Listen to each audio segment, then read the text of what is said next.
ನಾರಾಯಣಸ್ವಾಮಿಯವರು ವೇದಿಕೆಗೆ ಬರಬೇಕು ಅಂತ ವಿನಂತಿಸ್ಕೋತೇನೆ. ವರ್ತಮಾನದ ಕನ್ನಡದ ಬಹಳ ಮುಖ್ಯ ನಾಟಕಕಾರರು ನಾರಾಯಣಸ್ವಾಮಿಯವರು.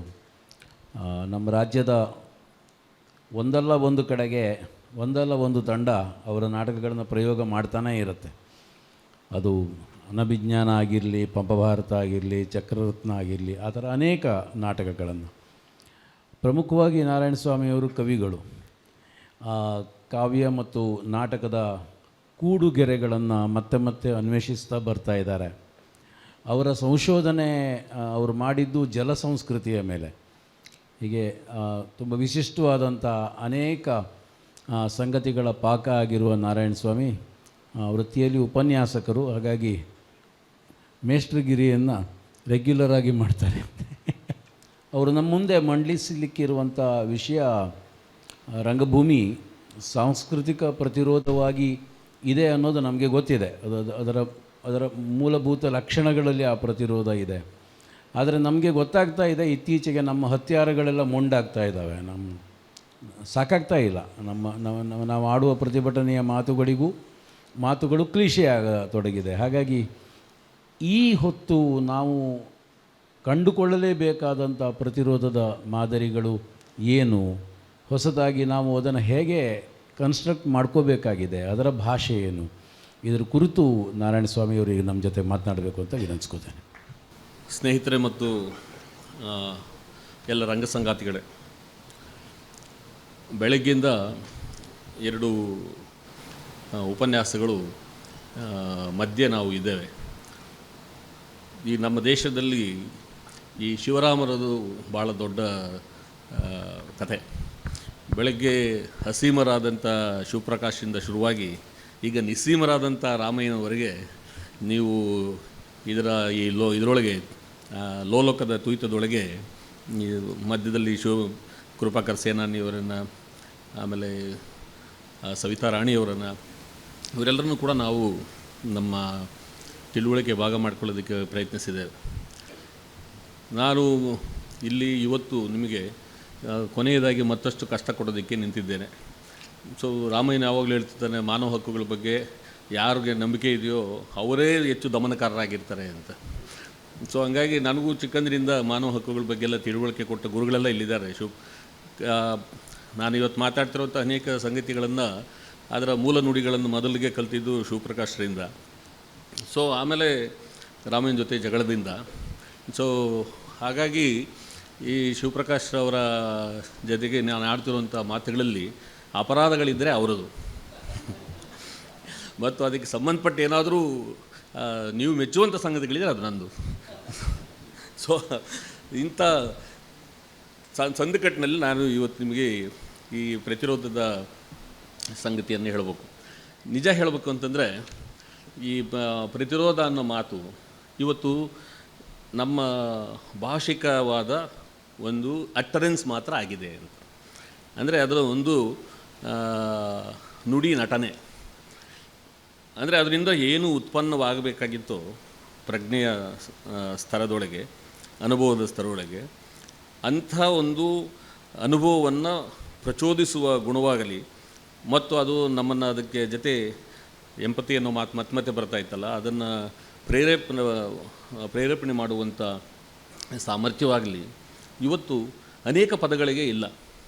ಅಂಥ ದುರಾದೃಷ್ಟ ಪದಗಳಲ್ಲಿ ಈ ಪ್ರತಿರೋಧ ಅನ್ನೋ ಪದವು ಕೂಡ ಒಂದು. ಮೊದಲು ಅದು ತಾನು ಅಸ್ತಿತ್ವವನ್ನು ಕಂಡ್ಕೋಬೇಕು, ವಿಸ್ತರಿಸ್ಕೋಬೇಕು ಅಂತ ರಾಮಯ್ಯ ಏನು ಹೇಳ್ತಿದ್ದ, ಈ ಪದವೇ ಪಾಪ ತನ್ನ ಅಸ್ತಿತ್ವವನ್ನು ಕಂಡ್ಕೋಬೇಕಾಗಿದೆ. ಪ್ರತಿರೋಧದ ಅಸ್ತಿತ್ವ ಏನು, ಮತ್ತು ಅದು ಪ್ರತಿರೋಧ ಅಂತನ್ನೋದು ಒಂದು ತಿಳುವಳಿಕೆಯಾದರೆ, ಪ್ರತಿರೋಧ ಅನ್ನೋದೊಂದು ಆಲೋಚನೆಯಾದರೆ, ಪ್ರತಿರೋಧ ಅನ್ನುವುದೊಂದು ಕ್ರಿಯೆಯಾದರೆ, ಅದು ಪಡಿಬೇಕಾಗಿರುವಂಥ ಲಕ್ಷಣಗಳೇನು, ಮತ್ತು ಅದು ಎದುರಿಸ್ತಾ ಇರುವಂಥ ಬಿಕ್ಕಟ್ಟುಗಳೇನು, ಮತ್ತು ಅದಕ್ಕೆ ಹೇಗೆ ಈ ರೀತಿಯಾದಂಥ ಒಂದು ಮಂಪರಿನ ಸ್ಥಿತಿ ಬಂದಿದೆ. ವಿಸ್ಮೃತಿ ಅಂತ ಕನ್ನಡದಲ್ಲಿ DR ನಾಗರಾಜ್ ಅವರು ಬಳಕೆಗೆ ತಂದು ಬಳಸೋ ದಿನಗಳಿಂದ ಪಾಪ ಅದು ತುಂಬ ಇನ್ನೂ ಎಚ್ಚರಗೊಂಡಿಲ್ಲ, ಮಂಪರಿನಲ್ಲೇ ಇದೆ. ಸೊ ಇಂಥ ಹಿನ್ನೆಲೆ ಒಳಗೆ ಈಗ ರಂಗಭೂಮಿಯಲ್ಲಿ ಇರುವಂಥ ಪ್ರತಿರೋಧ ಹೊಸ ಮಾದರಿಗಳನ್ನು ಕುರಿತು ಮಾತಾಡಬೇಕಾಗಿದೆ. ಸೊ ರಂಗಭೂಮಿಯನ್ನು ನಾನು ಅದರ ಪಾರಿಭಾಷಿಕವಾಗಿ ಇರುವಂಥ ಇದನ್ನು ವಿವರಿಸ್ಕೊಳ್ಳೋದಕ್ಕೆ ಪ್ರಯತ್ನ ಪಡಿದ್ದಿಲ್ಲ. ನೀವೆಲ್ಲ ಥಿಯೇಟ್ರಿನಲ್ಲಿ ಒಂದಲ್ಲ ಒಂದು ಬಗೆಯಾಗಿ ರಂಗಕ್ರಿಯೆಯ ಭಾಗವೇ ಆಗಿರೋದ್ರಿಂದ ಮತ್ತು ಅದರಲ್ಲಿ ನಡೆಸುವಂಥ ಪ್ರಯೋಗಗಳಲ್ಲಿ ನೀವು ತೊಡಗಿರೋದ್ರಿಂದ ನಾನು ಅದರ ಗುಣಲಕ್ಷಣಗಳನ್ನು ನಿಷ್ಕರ್ಷೆ ಮಾಡಿಸ್ಕೊಳ್ಳೋದಕ್ಕೆ ಮಾಡೋದಕ್ಕೆ ಪ್ರಯತ್ನ ಪಡಲ್ಲ. ಎರಡನೆಯದು ಈ ಪ್ರತಿರೋಧ ಅಂತನ್ನೋದು ಒಂದು ಮಾತು. ಎರಡನೇದು ಹೊಸ ಮಾದರಿಗಳು ಅಂತನ್ನೋ ಮಾತು. ಪ್ರತಿರೋಧಕ್ಕೆ ಬಹುಶಃ ಎರಡು ಪರಿಕಲ್ಪನೆಗಳನ್ನು ನಾವು ಜೊತೆಯಾಗಿ ಬಳಸ್ತಾ ಇದ್ದೀವಿ. ಅದನ್ನು ಸ್ವಲ್ಪ ಸ್ಪಷ್ಟಪಡಿಸ್ಕೊಳ್ಳೋದು ಒಳ್ಳೆಯದು ಅಂತ ನಾನು ಅಂದ್ಕೊಂಡಿದ್ದೇನೆ. ಒಂದು ಪ್ರತಿಭಟನೆ, ಇನ್ನೊಂದು ಪ್ರತಿರೋಧ. ಈ ಪ್ರತಿಭಟನೆಯನ್ನು ಕೂಡ ನಾವು ಪ್ರತಿರೋಧದ ಅರ್ಥದಲ್ಲೇ ಬಳಸ್ತಾ ಇದ್ದೀವಿ.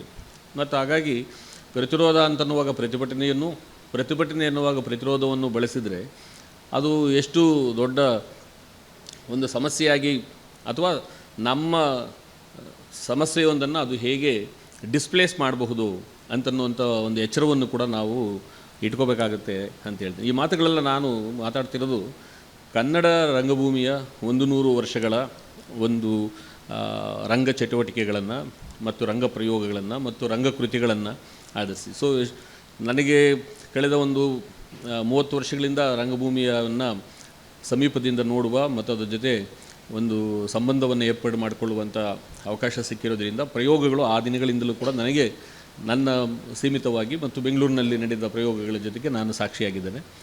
ಒಂದಷ್ಟನ್ನು ರಾಮಯ್ಯನ ಜೊತೆ ಅವರ ಜೊತೆ ಮತ್ತು ಆದಿಮದಲ್ಲಿ ಕೂಡ ನಾನು ಆರಂಭದ ದಿನಗಳಲ್ಲಿ ಜೊತೆಗೆ ಒಂದಷ್ಟು ಪ್ರಯಾಣವನ್ನು ಮಾಡಿದವನಾಗಿ ಅಲ್ಲಿ ಕೂಡ ನಾವು ಒಂದಷ್ಟು ಆಲೋಚನೆಗಳನ್ನು ಮತ್ತು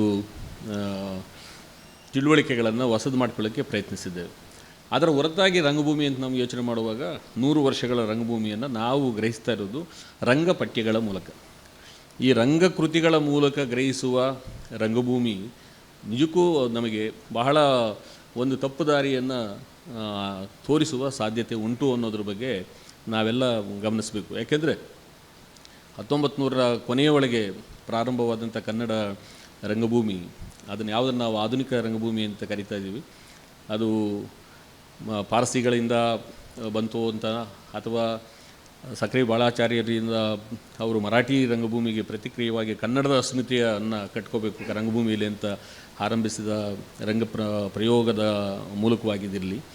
ಆದರೆ ನಿಜವಾದ ಒಂದು ಈ ಚರ್ಚೆ ಆರಂಭವಾಗಿದ್ದು ಕೈಲಾಸಂ ಮತ್ತು ಸಂಸರಿಂದ ಅಂತನ್ನೋದನ್ನು ನಾವು ಚರ್ಚೆಗೆ ತಿಳ್ಕೋಬೇಕಾಗುತ್ತೆ. 1919ರಲ್ಲಿ ಒಂದು ಸ್ಪರ್ಧೆಯನ್ನು, ನಾಟಕಗಳಿಲ್ಲ ಆ ಕಾಲಕ್ಕೆ, ಆಧುನಿಕವಾದ ರಂಗಭೂಮಿಗೆ ಬೇಕಾಗಿರುವಂಥ ನಾಟಕಗಳಿಲ್ಲ ಅಂತನ್ನುವಾಗ ಒಂದು ಸ್ಪರ್ಧೆಯನ್ನು ಏರ್ಪಾಟು ಮಾಡಲಾಗುತ್ತೆ. ಆ ಸ್ಪರ್ಧೆಗೆ ಇವರಿಬ್ಬರೂ ಕೂಡ ನಾಟಕಗಳನ್ನು ಬರೆದು ಕಳಿಸ್ತಾರೆ. ಅದರಲ್ಲಿ ಕೈಲಾಸಂ ಅವರ ಟೊಳ್ಳುಗಟ್ಟಿ ನಾಟಕಕ್ಕೆ ಪ್ರಥಮ ಬಹುಮಾನ ಮತ್ತು ಸುಗಣ ಗಂಭೀರ ಎನ್ನುವಂಥ ನಮ್ಮ ಸಂಸಾವರ ನಾಟಕಕ್ಕೆ 2ನೇ ಬಹುಮಾನ ಬಂತು. ಹೀಗೆ ಆಧುನಿಕ ಕನ್ನಡ ಭೂಮಿಯ ಒಂದು ನಿಜವಾದ ಉದ್ಘಾಟನೆ ಈ ದೃಷ್ಟಿಯಿಂದ ಶುರುವಾಯಿತು. ಇದರಲ್ಲಿ ಅದು ಒಂದು ನಾನು 100 ವರ್ಷಗಳದ್ದು ಕನ್ನಡ ರಂಗಭೂಮಿಯನ್ನು ಮನಸ್ಸಲ್ಲಿಟ್ಕೊಂಡು ನಾನು ಮುಂದೆ ಆಡೋ ಮಾತುಗಳಿಗೆ ಒಂದು ತಳಹದಿ ಇರಬೇಕಾಗಿದ್ದರಿಂದ ನಾನು ಇದನ್ನು ಪ್ರಾರಂಭಿಕವಾಗಿ ಹೇಳಿದೆ. ಇಲ್ಲಿವರೆಗೂ ಪ್ರತಿರೋಧ ಅನ್ನೋ ಮಾತನ್ನು ನಾವು ಆಗಲೇ ಹೇಳಿದೆ, ಪ್ರತಿಭಟನೆ ಮತ್ತು ಪ್ರತಿರೋಧ ಅನ್ನೋ ಎರಡೂ ಅರ್ಥಗಳಲ್ಲಿ ಬಳಸ್ತಾ ಇದ್ದೀವಿ. ಆದರೆ ಪ್ರತಿಭಟನೆ ಅಂತನ್ನೋದು ಅದು ಒಂದು ಯಾದೃಚ್ಛಿಕವಾದಂಥ ಒಂದು ಕ್ರಿಯೆ.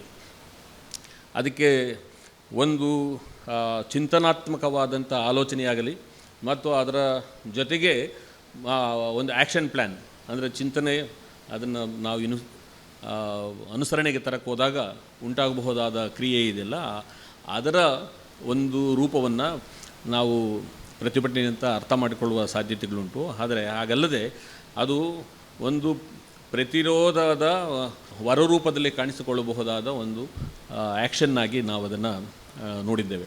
ಸೊ ಹೀಗೆ ಇದರಲ್ಲಿ ಭಾಗಿಯಾಗೋರೆಲ್ಲರೂ ಕೂಡ ಆ ಪ್ರತಿರೋಧದ ಎಂಪತಿಯನ್ನು ಅಥವಾ ಪ್ರತಿರೋಧದ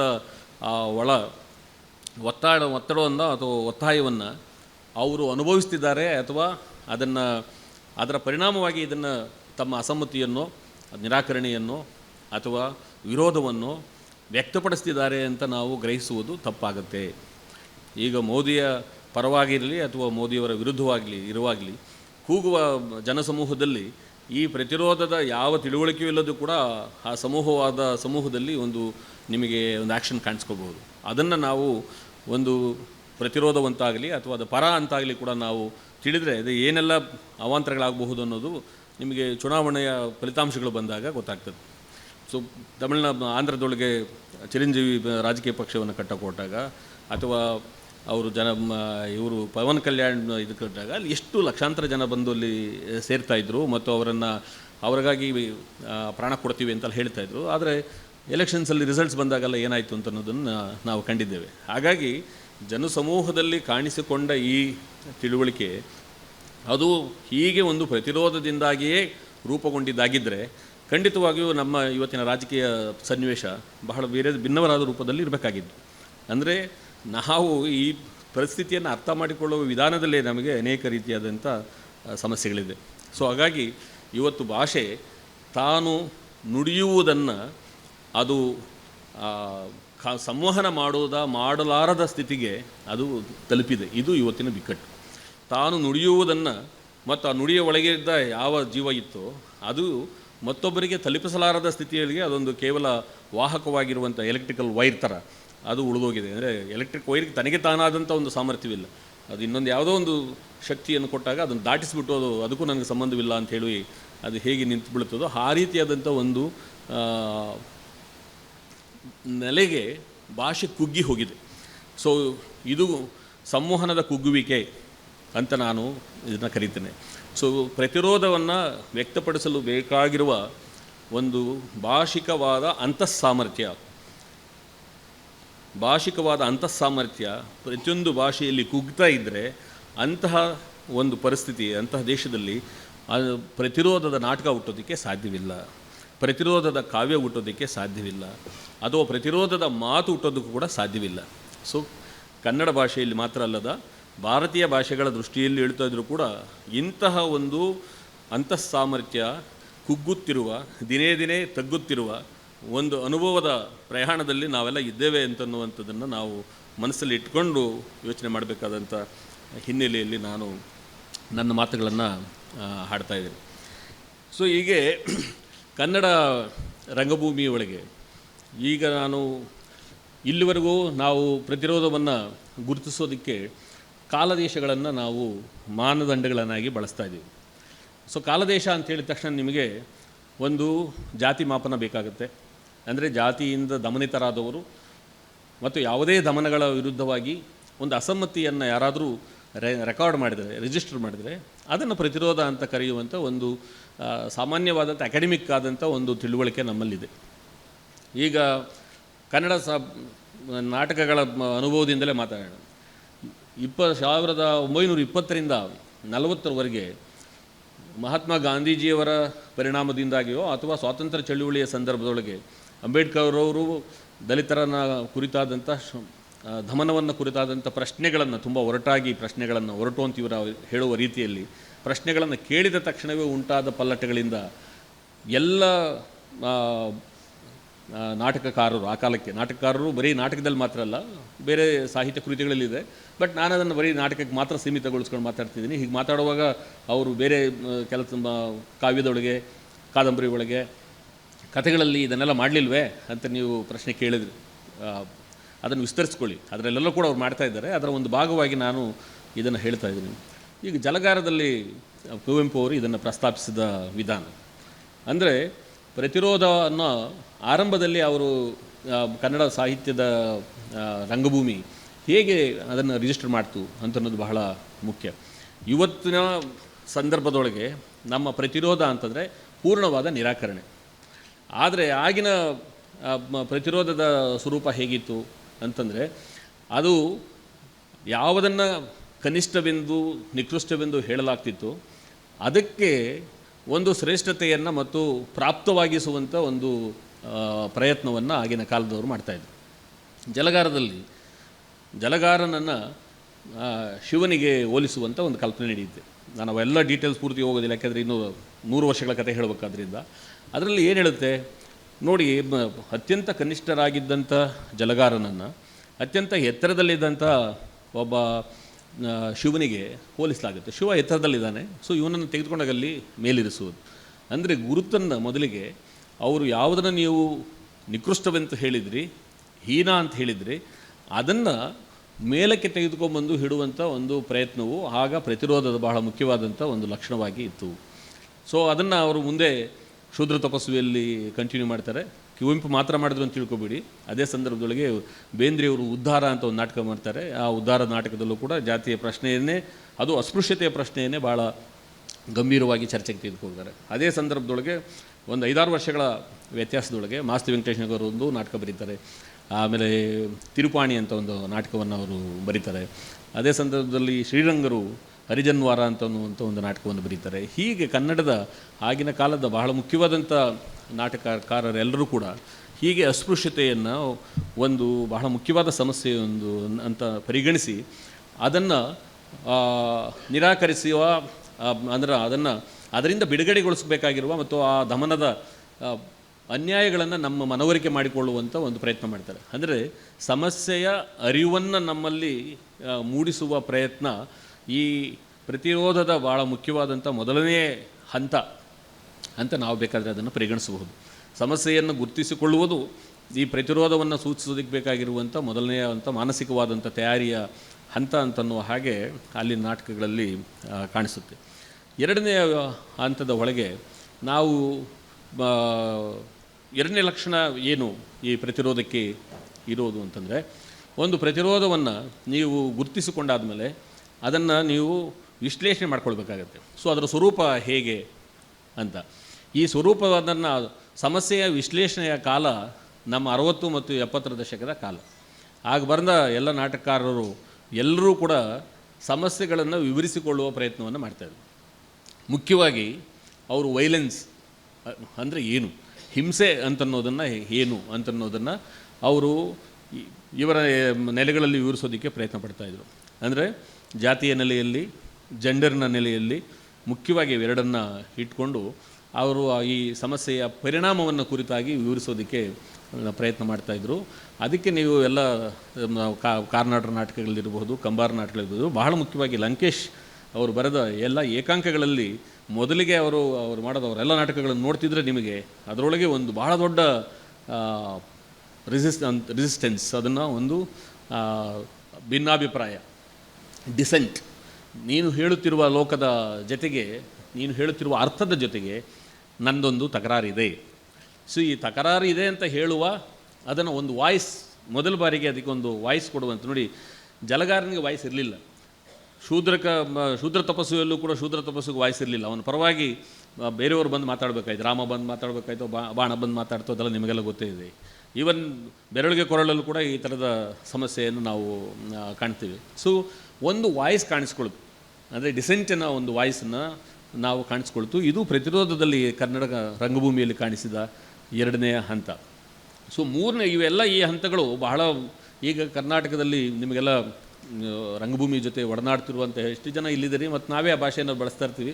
70ರ ದಶಕವನ್ನು ರಂಗಭೂಮಿಯ ಅತ್ಯಂತ ಉಚ್ಛ್ರಾಯದ ಕಾಲ ಇದು. ಆ ಕಾಲದಲ್ಲಿ ಸೃಷ್ಟಿಯಾದಂಥ ರಂಗ ಕೃತಿಗಳು ಮತ್ತು ರಂಗ ಪ್ರಯೋಗಗಳು ಅವು ಇವತ್ತು ಮತ್ತು ಭಾರತದ ಇಡೀ ಎಲ್ಲ ಬೇರೆ ಬೇರೆ ರಂಗಭೂಮಿಗಳಿಗೆ ಅವು ಒಂದು ಮಾದರಿಯಾಗಿದ್ದವು. ಅವುಗಳನ್ನು ದಿಗ್ದರ್ಶನ ಮಾಡುವ ರೀತಿ ಸಮರ್ಥವಾಗಿದ್ದವು.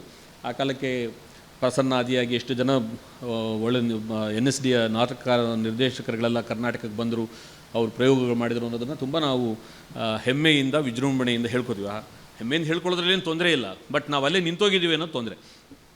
ಅಂದರೆ 70ರ ದಶಕದಿಂದ ಈಚೆಗೆ ನಾವು ಮತ್ತೆ ಬರ್ತಾ ಇಲ್ಲ. ರಂಗಭೂಮಿ ಅಂತ ಹೇಳಿದ್ರೆ ಮತ್ತೆ 70ಸ್ನ ಆ ಒಂದು ರೀತಿಯಾದಂಥ ಸಂಭ್ರಮದ ಒಳಗೆ ಮುಳುಗಿರೋದ್ರಿಂದ ಸೊ ರಾಮಾಯಣ ನೆನಪಾಗೋದಕ್ಕೆ ಸಾಧ್ಯ ಇಲ್ಲ. ರಾಮಯ್ಯ ನನ್ನ ಹೆಸರು ಬರಲಿಲ್ಲ ಅಂತ ದುಃಖಿಸ್ತಾ ಇರೋದ್ರಲ್ಲಿ ನನಗೆ ಆಶಯ ಇದೆ. ರಾಮಾಯಣ ಹೆಸರು ಬರದೇ ಇರೋದು ಚರಿತ್ರೆಯಲ್ಲಿ ಇಲ್ಲಲ್ಲ, ಜ್ಞಾನದ ಒಳಗೇ ನಿನಗೆ ಅವಕಾಶವಿಲ್ಲ ಅಂತ ಹೇಳ್ತಿರುವಾಗ ಲೋಕ, ನೀವು ನಂದಿಯಲ್ಲಿ ಎಲ್ಲಿದೆ ಜ್ಞಾನ ಅಂತ ನೀವು ಹುಡುಕಾಡಿದ್ರೆ ದೀಪ ಇದ್ದ ಕಡೆ ಬೆಳಕಿದ್ದ ಕಡೆ ಅದೇನು ಸೂಜಿ ಹುಡುಕಿದಂಗೆ ಕಥೆನೇ ನಿಮಗೂ ಅನ್ವಯಿಸುತ್ತೆ. ಅದರಿಂದ ಅದು ಆಶ್ಚರ್ಯ ಪಡಬೇಕಾದ ಸಂಗತಿ ಅಲ್ಲ ಅಂತ ನಾನು ಹೇಳೋದು. ಸೊ ಇಲ್ಲಿವರೆಗಿನ ಒಂದು ಪ್ರತಿರೋಧಕ್ಕೆ ನಾನು ಈಗಾಗಲೇ ನಮ್ಮ ಶಿಕ್ಷಣದಲ್ಲಿ ನಾವು ರಂಗ ಶಿಕ್ಷಣ ಅಂತ ಮಾತಾಡುವಾಗ, ರಂಗಭೂಮಿ ಅಂತ ಮಾತಾಡುವಾಗ ಬಳಕೆಯಲ್ಲಿರುವಂಥ ಪರಿಭಾಷೆಗಳ ಇವುಗಳು ಹೇಳಿದ್ದು. ಬಟ್ ಇದ್ರ ಜೊತೆನೇ ನನ್ನ ತಕರಾರಿದೆ, ಅದನ್ನು ನಾನು ಮುಂದೆ ಹೇಳೋದು ಕೊಟ್ಟಿದ್ದು. ಇವೆಲ್ಲ ಹೇಳ್ತಾ ಇದ್ದರೂ ಈ ಪ್ರತಿರೋಧ ಯಾವುದು? ಪ್ರತಿರೋಧಕ್ಕೆ ಮಾನದಂಡವಾಗಬೇಕಾಗಿರೋದು ಪರಿಣಾಮಗಳಲ್ಲ, ದಮನವೋ ಅಥವಾ ಲಿಂಗವೋ ಜಾತಿಯೋ ಶ್ರೇಷ್ಠತೆಯೋ ಕಾರಣ ಆಗಬೇಕಾಗಿಲ್ಲ. ಲೋಕದೃಷ್ಟಿ ಅನ್ನೋದು ಕಾರಣವಾಗಬೇಕಾಗಿತ್ತು. ಅಂದರೆ ಲೋಕದೃಷ್ಟಿ ಒಳಗೆ ಮಾತ್ರ, ಲೋಕದೃಷ್ಟಿ ಅನ್ನೋದಿದೆಯಲ್ಲ ಅದಕ್ಕೆ ಮಾತ್ರ ಕಾಲ ಮತ್ತು ದೇಶಗಳ ಹಂಗಿಲ್ಲ. ಉಳಿದವೆಲ್ಲಕ್ಕೂ ಕೂಡ ಚರಿತ್ರೆಯ ಹಂಗಿದೆ. ಉಳಿದವೆಲ್ಲವೂ ಕೂಡ ಅವು ಕಾಂಟೆಕ್ಸ್ಟ್ ಬೌಂಡ್ ಆ್ಯಂಡ್ ಅದು ಈವೆಂಟ್ ಬೌಂಡ್ ಆಗಿರುತ್ತೆ ಅಥವಾ ಇಂಡಿವಿಜುವಲ್ ಬೌಂಡ್ ಆಗಿರ್ತವೆ. ಇದನ್ನೇ ಆಲ್ಮಪ್ರಭುಗಳು ಹೇಳ್ತಾ ಇದ್ದಿದ್ದು, ಇದು ಮೈಯ ಗಾಯವನ್ನರಿಯಬಹುದಲ್ಲದೆ ಕಣ್ಣ ಗಾಯವನ್ನರಿಯಲು ಬಾರದು. ಸೊ ಪ್ರತಿರೋಧ ಯಾವುದು ಅಂತಂದರೆ, ಪ್ರತಿರೋಧ ಹೊರಗೆ ಶತ್ರುತ್ವ ಹೊರಗಿದೆ, ಆ ಹೊರಗಿನ ಶತ್ರುತ್ವಕ್ಕೆ ಸಮನಾದಂಥ ಸಾಮರ್ಥ್ಯವನ್ನು ನಾನು ಬೆಳೆಸ್ಕೋಬೇಕು ಮತ್ತು ಅದನ್ನು ಅದರ ಸಮ ಪ್ರಮಾಣದಲ್ಲಿ ಎದುರಿಸಬೇಕು. ಆಗ ಎದುರಿಸಿ ಅದನ್ನು ಗೆಲ್ಲುವಂಥ ರೀತಿ ಮಾಡಬೇಕು ಅಂತನ್ನುವಂಥ ಒಂದು ದಾರಿ ಅದು ಎಷ್ಟು ಅಪಾಯಕಾರಿಯಾಗಿದ್ದು ಮತ್ತು ಅದು ನಮ್ಮನ್ನು ಎಲ್ಲಿಗೆ ತೆಗೆದುಕೊಂಡು ಹೋಗಿತ್ತು ಅಂತನ್ನೋದಕ್ಕೆ ದಲಿತ ಸಂಘರ್ಷ ಸಮಿತಿಗೆ ಪಡೆದುಕೊಂಡ ತಿರುವುಗಳೇ ಒಂದು ಸಾಕ್ಷಿಯಾಗಿ ನಾವು ಅಧ್ಯಯನ ಮಾಡಬೇಕಾದ ಅವಶ್ಯಕತೆ ಇದೆ. ಬಟ್ ಏನಾಗಿದೆ ಅಂದರೆ 90ರ ನಂತರದಲ್ಲಿ ಸಾಹಿತ್ಯದವನ್ನು ಕುರಿತು ಮಾತನಾಡುವಾಗ ನಮ್ಮ ಲ್ಯಾಂಗ್ವೇಜ್ನೊಳಗೇ ಒಂದು ರೀತಿಯಾದಂಥ ಅಪ್ರಾಮಾಣಿಕತೆ ಬಂದು ಸೇರ್ಕೊಂಡ್ಬಿಟ್ಟಿದೆ. ನಾವು ಹೇಳ್ತಿರುವಂಥ ಯಾವ ಮಾತುಗಳಲ್ಲೂ ಕೂಡ ಅದು ನಿಜಕ್ಕೂ ಅದು ಪ್ರಾಮಾಣಿಕ ನಿಷ್ಠವಾಗಿ ಹಾಡ್ತಿರೋ ಮಾತೇ ಇದು ಅಂತ ನಾವು ಪರೀಕ್ಷೆ ಮಾಡಿ ಕೇಳಿದ್ರೆ, ಸರ್ ನಾವು ಹೇಳೋ ಮಾತಿನಷ್ಟು ಧೈರ್ಯವಾಗಿ ಹೌದು ಇದನ್ನು ಪ್ರಮಾಣ ಮಾಡಿ ಹೇಳ್ತೇನೆ, ಈ ಮಾತು ಸತ್ಯ ಅಂತ ನಾವು ಹೇಳಲಾರದಂಥ ಒಂದು ಆವರಣಕ್ಕೆ ಬಂದಿದ್ದೀವಿ. ಇದು ಸಾಂಸ್ಕೃತಿಕವಾಗಿ ಇಡೀ ಕನ್ನಡ ಸಂಸ್ಕೃತಿ ಎದುರಿಸ್ತಿರುವಂಥ ಭಾಳ ದೊಡ್ಡ ಬಿಕ್ಕಟ್ಟಾಗಿದೆ ಅಂತ ನಾನು ತಿಳ್ಕೊಂಡಿದ್ದೇನೆ. ಈ ಲೋಕದೃಷ್ಟಿ ಕುವೆಂಪು ಅವರಿಂದ ಹಿಡಿದು ಇವ್ರನ್ನೆಲ್ಲನೂ ಹೇಳಿದ್ನಲ್ಲ, 70-80ರ ದಶಕದವರೆಗೆ ಬಂದ ದೃಷ್ಟಿಯಲ್ಲಿ ಅದು ಪುರುಷ ಪ್ರಧಾನವಾಗಿ ಮತ್ತು ಉದಾರ ಮಾನವತ್ವವಾದದಿಂದ ಲಿಬರಲ್ ಹ್ಯೂಮನಿಸ್ಟ್ ಆಗಿರುವಂಥ ದೃಷ್ಟಿಯಿಂದ ಮತ್ತು ಹೊಸ ರೀತಿಯಾದಂಥ ಪ್ರಜಾಪ್ರಭುತ್ವವನ್ನು ನಾವು ಕಟ್ಕೊಳ್ಳುವಾಗ ನಾವು ಒಳಗೊಳ್ಳಬೇಕಾಗಿರುವಂಥ ಒಂದು ಆವರಣದ ಸ್ವರೂಪ ಹೇಗಿರಬೇಕು, ಪೊಲಿಟಿಕಲ್ ಅಂದರೆ ಒಂದು ಸ್ಪೇಸ್ ಅಲ್ಲ, ಪೊಲಿಟಿಕಲ್ ಕಾಂಪ್ರಮೈಸ್ ಆಗಿರಬೇಕು ಅನ್ನೋದನ್ನು ಕುರಿತು ನಾವು ನಡೆಸಿದ ತಯಾರಿಗಳ ಪರಿಣಾಮವಾಗಿ ಈ ನಾಟಕಗಳಲ್ಲಿ ಅನೇಕ ರೀತಿಯಾದಂಥ ಸೂಚಕಗಳು ನಮಗೆ ಸಿಗ್ತವೆ. ಅಲ್ಲಿ ಅನೇಕ ಸ್ತ್ರೀ ಪಾತ್ರಗಳು ಬರ್ತವೆ, ಅನೇಕ ದಲಿತ ಪಾತ್ರಗಳು ಬರ್ತವೆ. ಆ ಸ್ತ್ರೀ ಪಾತ್ರಗಳನ್ನು ಬಂದು ಅನೇಕ ಜನ ನಮ್ಮ ಅಧ್ಯಯನ ಮಾಡೋರು ಕಾರ್ನಾಡರ ಸ್ತ್ರೀ ಪಾತ್ರಗಳ ಅಧ್ಯಯನ ಅಂತಲೇ ಒಂದು 2-3 PhD ಆಗಿರ್ಬೋದು. ಆದರೆ ಕಾರ್ನಾಡರಲ್ಲಿ ಸ್ತ್ರೀ ಪಾತ್ರಗಳಿವೆ ನಿಜ, ಆದರೆ ಸ್ತ್ರೀ ಅಂತಃಸತ್ವವಿದೆ, ಸ್ತ್ರೀಯ ಅದರ ಯಾವ ಉದಾಹರಣೆಗೆ ಯಯಾತಿ ನಾಟಕದಲ್ಲಿ ಬರುವಂಥ ಚಿತ್ರಲೇಖೆಯನ್ನು ಹೇಳ್ಬೋದು. ಈ ಚಿತ್ರಲೇಖೆ ಆಕೆ ಭಾರತೀಯ ಹೆಣ್ಣಿನ ಮನಸ್ಸು ಉಳ್ಳ ಚಿತ್ರಲೇಖೆಯೇ. ಈ ಚಿತ್ರಲೇಖೆ ಹೇಗೆ ಯುರೋಪಿನಿಂದ ಇಲ್ಲಿಗೆ ಇಳಿದು ಬಂದಳು ಮತ್ತು ಅವಳು ಬಂದಾಗ ಈಗ ಸಿಮೋನ್ ದ ಬೋವಾ ಮತ್ತು ಕೇಟ್ ಮಿಲೆಟ್ ಹೇಳ್ತಿದ್ದಂಥ ಪಾಲಿಟಿಕ್ಸ್ ಆಫ್ ಸೆಕ್ಸ್ ಇದೆಯಲ್ಲ, ಅಲ್ಲಿಂದ ಬಂದ ಪ್ರಶ್ನೆಗಳನ್ನು ಅವಳು ಹೆಂಗೆ ತಗೊಂಬಂದು ಕೇಳಿದ್ಲು ಅಂತನ್ನುವಾಗ ಹೇಗೆ ನಮಗಿದು ರಿಲೇಟ್ ಆಗ್ತದೆ? ಈ ಚಿತ್ರಲೇಖೆ ಎಲ್ಲಿಂದ ಬಂದಳು? ರಾಮಾಯಣ ಹೇಳ್ತಿರುವಂಥ ಜನಪದ ಲೋಕದಿಂದ ಹಿಡಿದು ಬಂದವಳು, ಅಥವಾ ಕುವೆಂಪು ಅವರು ಪ್ರಸ್ತಾಪಿಸ್ತಿರುವಂಥ ಚಿತ್ರಾಂಗದೆಯಿಂದಲೋ ರಾಮಾಯಣದಿಂದಲೋ ಅಥವಾ ಮಹಾಭಾರತದಿಂದಲೋ ಹಿಡಿದು ಬಂದವಳು? ಸೊ ಅದಕ್ಕೆ ಹೇಳಿದ್ದು ಈ ರೀತಿಯಾದಂಥ ಪ್ರಶ್ನೆಯನ್ನು, ಇದು ಪ್ರತಿರೋಧದ ಬಹಳ ಮುಖ್ಯ ಮಾದರಿ ಅಂತ ನಾವು ಚರ್ಚೆ ಮಾಡಿ ಒಪ್ಕೊಳ್ತಿರುವಾಗ ಈ ಪ್ರತಿರೋಧದ ಬೇರು ಎಲ್ಲಿದೆ ಅಂತನ್ನೋದಕ್ಕೆ ನಾವು ಉತ್ತರ ಕೊಟ್ಕೊಳ್ಳೋದು ಹೋದರೆ ನಾವು ಮತ್ತಷ್ಟು ದಿವಸ ಒಂದಷ್ಟು ಮಂಪರಿನಲ್ಲೇ ಇರ್ತೀವಿ ಅಂತನ್ನೋದನ್ನು ನಾವು ಒಪ್ಕೋಬೇಕಾಗತ್ತೆ. ಸೊ ಈ ಕಾರಣ ನಾನು ಆ ಕೃತಿಗಳನ್ನು ನಿರಾಕರಿಸಿ ಅವರನ್ನು ಅವರ ನಾಟಕದ ಶಿಲ್ಪ ಮತ್ತು ಅವರ ಪಡೆದ ಕೀರ್ತಿ ಇವುಗಳ ಬಗ್ಗೆ ನನ್ನ ತಕರಾರಿಲ್ಲ. ಆದರೆ ಅವುಗಳನ್ನ ಓದ್ಕೋಬೇಕಾಗಿರೋ ನಮ್ಮ ಜವಾಬ್ದಾರಿಗಳಲ್ಲಿ ನಾವು ಇಟ್ಕೋಬೇಕಾಗಿರೋ ಎಚ್ಚರ ಯಾವ ಬಗೆಯಾದದ್ದು ಅಂತನ್ನೋದನ್ನು ಕುರಿತಾಗಿ ನಾನು ಮಾತಾಡ್ತಿರೋದು. ಸೊ ಪ್ರತಿರೋಧ ಹುಟ್ಟಬೇಕಾಗಿರೋದು ಕೊನೆಗೂ ನಾಟಕಕಾರನಲ್ಲಿ ಅಥವಾ ನಿರ್ದೇಶಕನಲ್ಲಿ ಅಥವಾ ನಟರುಗಳಲ್ಲಿ ಅಲ್ಲ. ಪ್ರತಿರೋಧ ಅಂತನ್ನೋದು ಅಂತಿಮವಾಗಿ ಅದು ಕಾಣಿಸಿಕೊಳ್ಳಬೇಕಾಗಿರುವಂಥ ಜವಾಬ್ದಾರಿ ಅದು ಸಮಾಜದ ಜೊತೆ ಯಾವ ರೀತಿಯಾದಂಥ ಒಂದು ಏರ್ಪಾಟನ್ನು ಮಾಡಿಕೊಳ್ಳುತ್ತೆ ಅಂತನ್ನೋದನ್ನು ನೀವು ತೀರ್ಮಾನಿಸಿಕೊಳ್ಳದೆ ಹೋದರೆ ಒಟ್ಟು ಇಡೀ ಪ್ರತಿರೋಧದ ಮಾತಿಗೆ ಅರ್ಥವೇ ಇಲ್ಲ ಅಂತನ್ನೋದು ನನ್ನ ನಂಬಿಕೆ. ಇದಕ್ಕೆ ನಾನು ಈ ಮಾತನ್ನು ಸಮಾಜ ಮತ್ತು ಪ್ರತಿರೋಧಕ್ಕಿರುವ ಸಂಬಂಧವನ್ನು ಸ್ಪಷ್ಟಪಡಿಸೋದಕ್ಕೆ 2 ದೃಷ್ಟಾಂತಗಳನ್ನು ನಿಮಗೆ ಕೊಡಬೇಕು ಅಂತ ನಾನು ಅಂದ್ಕೊಂಡಿದ್ದೇನೆ. ಮೊದಲನೇ ದೃಷ್ಟಾಂತ, ಬೆಳಗ್ಗೆಯಿಂದ ಮತ್ತೆ ಗುರು ಶಿವಪ್ರಕಾಶರು ಹೇಳ್ತಿದ್ರು ಮತ್ತು ನಮ್ಮ ಶ್ರೀಪಾದ್ ಭಟ್ರು ಅದನ್ನು ಕೂಡ ಪ್ರಸ್ತಾಪಿಸಿದ್ರು ಪ್ರಾಸಂಗಿಕವಾಗಿ. ಈ ಭರತನ ನಾಟ್ಯಶಾಸ್ತ್ರಕ್ಕೆ ಸಂಬಂಧಪಟ್ಟಂಥ ಪ್ರಸಂಗ. ಭರತನ ನಾಟ್ಯಶಾಸ್ತ್ರದ ಸಂದರ್ಭದಲ್ಲಿ ಅವರು ಹೇಳಿದ ಕಥೆಯ ಮುಂದುವರೆದ ಭಾಗ ನಾನು ಹೇಳ್ತಾ ಇದ್ದೀನಿ. ಏನಂತಂದರೆ, ಭರತ ತನ್ನ ಮಕ್ಕಳನ್ನೇ ಕರ್ಕೊಂಬಂದ. ಅವನು ಭರತನ ಮಕ್ಕಳು ಅಂದರೆ ಅವನ ಮಕ್ಕಳ ಅಥವಾ ಅವನು 101 ಜನ ಮಕ್ಕಳಿದ್ರು ಅಂತ ಕೂಡ ವಾದಿಸುವವರು ಇದ್ದಾರೆ. ಅವನು 101 ಜನ ಮಕ್ಕಳನ್ನ ಕರ್ಕೊಂಬಂದೆಲ್ಲ ಅಲ್ಲಿ ಅವನು ಸಮುದ್ರ ಮಥನದ ಕಥೆಯನ್ನು ಮಾಡಿಸಿದ. ಸಮುದ್ರ ಕಥೆಯನ್ನು ಮಾಡಿಸಿದಾಗ ಏನಾಯಿತು, ಆ ನಾಟಕದ ಪ್ರೇಕ್ಷಕರು ಯಾರಾಗಿದ್ದರು? ಆ ನಾಟಕಕ್ಕೆ ದೇವತೆಗಳು ರಾಕ್ಷಸರು ಇಬ್ಬರು ಕೂಡ ಪ್ರೇಕ್ಷಕರಾಗಿದ್ದರು. ಈ ನಾಟಕ ನೋಡ್ಬಿಟ್ಟು ದೇವತೆಗಳು ರಾಕ್ಷಸರು ಮತ್ತೆ ಹೊಡೆದಾಡಕ್ಕೆ ಶುರು ಮಾಡಿದರು. ಅಂದರೆ ಪ್ರತಿರೋಧ ನಾಟಕದಲ್ಲಿತ್ತು, ಪ್ರತಿರೋಧ ಜನಗಳಲ್ಲಿತ್ತು. ಅಂದರೆ ಭಾಳ ಇಂಟ್ರೆಸ್ಟಿಂಗ್ ಆದ ಪ್ರಶ್ನೆ ಇದು. ಅಂದರೆ ಮನುಷ್ಯರ ಮನಸ್ಸಿನ ಒಳಗೆ ಕೇಡಿನ ಕುರಿತಾಗಿರುವಂಥ ಒಂದು ಎಚ್ಚರ, ಅದು ಮಂಪರಿನ ಸ್ಥಿತಿಯಲ್ಲಿ ಇಟ್ಕೋಬೇಕು ಅನ್ನೋದು ವ್ಯವಸ್ಥೆಯ ಮುಖ್ಯವಾದ ಲಕ್ಷಣ. ಏನಾದರೂ ಮಾಡಿ ಕೇಡನ್ನು ಅದು ಅರಿವಿಗೆ ಬಾರದಂತೆ ಅದನ್ನು ಒಂದು ನಮ್ನೆಸ್ನಲ್ಲಿ ಇಡಬೇಕು. ಕಲ್ಚರಲ್ ನಮ್ನೆಸ್ ಅಂತ ನಾವು ಕರಿತೀವಿ. ಸೊ ದ ಕಲ್ಚರಲ್ ನಮ್ನೆಸ್ನಲ್ಲಿ ಇಡೋದಕ್ಕೆ ಎಲ್ಲ ವ್ಯವಸ್ಥೆಗಳು ಪ್ರಯತ್ನ ಪಡ್ತಿರ್ತವೆ. ಇವತ್ತಿನ ರಾಜಕೀಯ ವ್ಯವಸ್ಥೆ ಅದಕ್ಕೆ ಬೆಸ್ಟ್ ಎಕ್ಸಾಂಪಲ್. ಯಾಕೆಂದರೆ ಅದು ತುಂಬ ಕಣ್ಣಿಗೆ ಕಾಣುವಷ್ಟು ವಿಷುವಲ್ ಎಕ್ಸ್ಟ್ರಾವೇಂಜಾಗಳ ಮೂಲಕವಾಗಿ ನಾವು ಯಾವ ಕಡೆ ತಲುಪ್ತಾ ಇದ್ದೀವಿ, ನಾವು ನಮ್ಮ ಸ್ವರ್ಗದ ಹತ್ತಿರಕ್ಕೆ ಹೇಗೆ ಹೋಗ್ತಾ ಇದ್ದೀವಿ ಅಂತೆಲ್ಲ ಅನ್ನುವಂಥ ತಿಳುವಳಿಕೆಗಳು ನಮ್ಮನ್ನು ಎಚ್ಚರಿಕೆ ಬದಲಾಗಿ ಮಂಪರಿನ ಸ್ಥಿತಿಯತ್ತ ಕರ್ಕೊಂಡು ಹೋಗ್ತಾ ಇವೆ. ಶಿವಪ್ರಕಾಶ್ ಅವರು ನಿನ್ನೆ ಆಕಸ್ಮಿಕವಾಗಿ ದಾರಿಯಲ್ಲಿ ಬರ್ತಾ ಒಂದು ಮಾತು ಹೇಳ್ತಿದ್ರು. ಅವರು ಅಹಮದಾಬಾದಿಂದ ಆಚೆಗೆ ಒಂದು 20 ಕಿಲೋಮೀಟ್ರ್ ಹೋಗ್ಬಿಟ್ರೆ ಆ ಹಳ್ಳಿಗಳು, ಅಲ್ಲಿನ ಸ್ಥಿತಿಗತಿ ಇದನ್ನೆಲ್ಲ ನೋಡಿದರೆ ನಾವು ಎಷ್ಟು ಭಯ ಆಗುತ್ತೆ ಮರಾಯ ಅಂತ ಹೇಳ್ತಿದ್ರು. ಅಂದರೆ 20 ಕಿಲೋಮೀಟ್ರ್ ದೂರದಲ್ಲಿರುವಂಥ ಜಾಗದ ಅರಿವು ನಮಗೆ ನಮ್ಮ ಸರ್ಕಾರಗಳನ್ನು ಆಯ್ಕೆ ಮಾಡುವಾಗ, ನಮ್ಮ ಪ್ರತಿನಿಧಿಗಳನ್ನು ಆಯ್ಕೆ ಮಾಡುವಾಗ ಅದು ನಮ್ಮನ್ನು ಎಚ್ಚರಿಸಲಾರದಷ್ಟು ಮುಂಪರಿನ ಸ್ಥಿತಿಯಲ್ಲಿ ಅದು ನಮ್ಮನ್ನು ಇಡುತ್ತೆ ಅನ್ನೋದಾದರೆ, ಇಲ್ಲಿ ಇಂಥ ನಾಡಿನಲ್ಲಿ ಪ್ರತಿರೋಧ ಅನ್ನೋದು ಇನ್ನೂ ಅಸ್ತಿತ್ವದಲ್ಲಿರೋದಕ್ಕೆ ಸಾಧ್ಯವಿದೆಯೇ? ಈ ಪ್ರತಿರೋಧ ಅನ್ನೋ ಮಾತು ನಿಜಕ್ಕೂ ಯಾವುದಾದ್ರೂ ಒಂದು ಡಿಕ್ಷನರಿ ಹಿಂದೆ ವಿ ಜಿ ಭಟ್ರು ಅಂತ ಒಬ್ಬರು ಭಾಳ ದೊಡ್ಡ ಕವಿ ಇದ್ದರು. ಅವ್ರು ಹೇಳಿದರು, ಅವ್ರದ್ದು ಸುಮ್ಮನೆ ನಿಮ್ಮನ್ನು ತುಂಬ ಭಾರವಾಯಿತು ನನ್ನ ಮಾತು ಅನ್ನೋದಕ್ಕೆ ಸ್ವಲ್ಪ ಲಘುಗೊಳಿಸೋಣ ನಿಮ್ಮ ಅಂತ ಮಾತು ಹೇಳ್ತೀನಿ. ಅವ್ರಿಗೆ ಒಂದು ಪ್ರಶ್ನೆ ಕೇಳ್ತಾರೆ, ಆತ್ಮ ಅಂದ್ರೆ ಏನ್ರಿ ಅಂತ. ಅದಕ್ಕೆ ಅವರು ಆತ್ಮವನ್ನು ಹುಡುಕಿದೆ ಕೊನೆಗೆ ಸಿಕ್ಕಿತು ಕಿಟಲ್ ಡಿಕ್ಷನರಿಯ 486ನೇ ಪುಟದ ಅದೆಷ್ಟೋ ಇದರೊಳಗೆ ಅಲ್ಲಿ ನನಗೆ ಆತ್ಮ ಸಿಕ್ಕೇ ಬಿಟ್ಟಿತು ಅಂತ ಬರೀತಾರೆ. ಸೊ ಹಂಗೆ ಇವತ್ತು ಪ್ರತಿರೋಧವನ್ನು ನಾವು ಎಲ್ಲಿ ಹುಡುಕಬೇಕಾಗಿದೆ? ಅದೊಂದು ಭಾಷಿಕವಾದಂಥ ಪರ್ಫಾರ್ಮೆನ್ಸಲ್ಲಿ ಹುಡುಕಬೇಕಾಗಿದೆ ಅಷ್ಟೇ. ಆ್ಯಂಡ್ ಜಸ್ಟ್ ಆ್ಯಂಡ್ ಅಟರೆನ್ಸ್, ಅದೊಂದು ಮಾತಿನ ನುಡಿಯ ವರ್ತನೆಯ ನುಡಿಯ ಪ್ರಯೋಗವಾಗಿ ಇದೆ ಹೊರತು ಅದು ಏನನ್ನು ಮಂಡಿಸಬೇಕಾದ್ರ ಜೊತೆಗೆ ಅದು ಯಾವ ಡಿಸಗ್ರಿಮೆಂಟನ್ನು ಹಿಂಡ್ರೆನ್ಸ್ ಅನ್ನೋ ಅರ್ಥ ಇದೆ, ಕಿಟಲ್ ಹೇಳೋದು ಅಪೋಸಿಷನ್ ಅನ್ನೋ ಅರ್ಥ ಇದೆ, ಪ್ರೊಟೆಸ್ಟ್ ಅನ್ನೋ ಅರ್ಥ ಇದೆ. ಸೊ ಇವೆಲ್ಲ ಅರ್ಥಗಳಲ್ಲಿ ಈ ಪ್ರತಿರೋಧ ನಮ್ಮನ್ನು ಹೇಗೆ ಪ್ರೇರೇಪಿಸ್ತಿದೆ ಅನ್ನುವಂಥ ಮಾತುಗಳನ್ನು ನಾವು ಚರ್ಚೆಗೆ ತೆಗೆದುಕೊಂಡ್ರೆ, ಈ ಪುರುಷ ಲೋಕದೃಷ್ಟಿಯ ವಸ್ತು ಪ್ರಪಂಚವನ್ನು ಬಳಸ್ಕೊಳ್ತಿರುವಂಥ ಲೋಕದೃಷ್ಟಿ ಯಾವುದನ್ನು ಎಲ್ಲ ದಮನಗಳನ್ನೆಲ್ಲವನ್ನೂ ಕೂಡ ನ್ಯಾಚುರಲೈಸ್, ಸಹಜ ನ್ಯಾಯ ಅಂತನ್ನೋ ಹಾಗೆ ನಮ್ಮನ್ನು ಒಪ್ಪಿಸಿ ನಮ್ಮನ್ನು ಮೆಚ್ಚಿಸ್ತಾ ಇದೆಯೋ, ಇವುಗಳಿಂದ ನಾವು ಎಚ್ಚರಗೊಳ್ಳಲಾರದಂಥ ಸ್ಥಿತಿಯೊಳಗೆ ನಾವು ಇರುವ ಹಾಗೆಯೇ ಇದು ಕಾಪಾಡ್ಕೊಂಡು ಬಂದಿದೆ. ಹಾಗಾಗಿ ಪ್ರತಿರೋಧ ಅಂತನ್ನೋದು ಕನ್ನಡದ ರಂಗಭೂಮಿಯಲ್ಲಿ ಮಾತ್ರ ಅಲ್ಲ, ಒಟ್ಟು ಕನ್ನಡದ ಸಾಂಸ್ಕೃತಿಕವಾದ ಸಂದರ್ಭದ ಒಳಗೇ ಅದೊಂದು ಈ ಥರ ಮುಂಪರಿನ ಸ್ಥಿತಿಗೆ, ಹೈಬರ್ನೈಟ್ ಇದರ ಸ್ಥಿತಿ ಒಳಗೆ ಅದು ಇದೆ ಅಂತನ್ನೋದು ನನ್ನ ಮೊದಲನೆಯ ಒಂದು ಅಬ್ಸರ್ವೇಷನ್. ಎರಡನೇದು, ಶಿವಪ್ರಕಾಶರು ಕನ್ನಡ ರಂಗಭೂಮಿಗೆ ಬಂದಾದ ಮೇಲೆ ಏನಾಯಿತು? ಈಗೆಲ್ಲ ಶಿವಪ್ರಕಾಶರ ನಾಟಕಗಳಿಂದ ಆಚೆಗೆ ಕನ್ನಡ ರಂಗಭೂಮಿಯಲ್ಲಿ ಅಲ್ಲಿವರೆಗೂ ಇದ್ದ ಗಂಡು ನೋಟದ ಲೋಕಾನುಭವ ಇದ್ದಕ್ಕಿದ್ದಾಗೆ ಶಿವಪ್ರಕಾಶರ ನಾಟಕಗಳ ನಂತರದಲ್ಲಿ ಅದು ಹೆಣ್ಣು ಲೋಕದ ಲೋಕಾನುಭವವಾಗಿ ಹೇಳಿತು.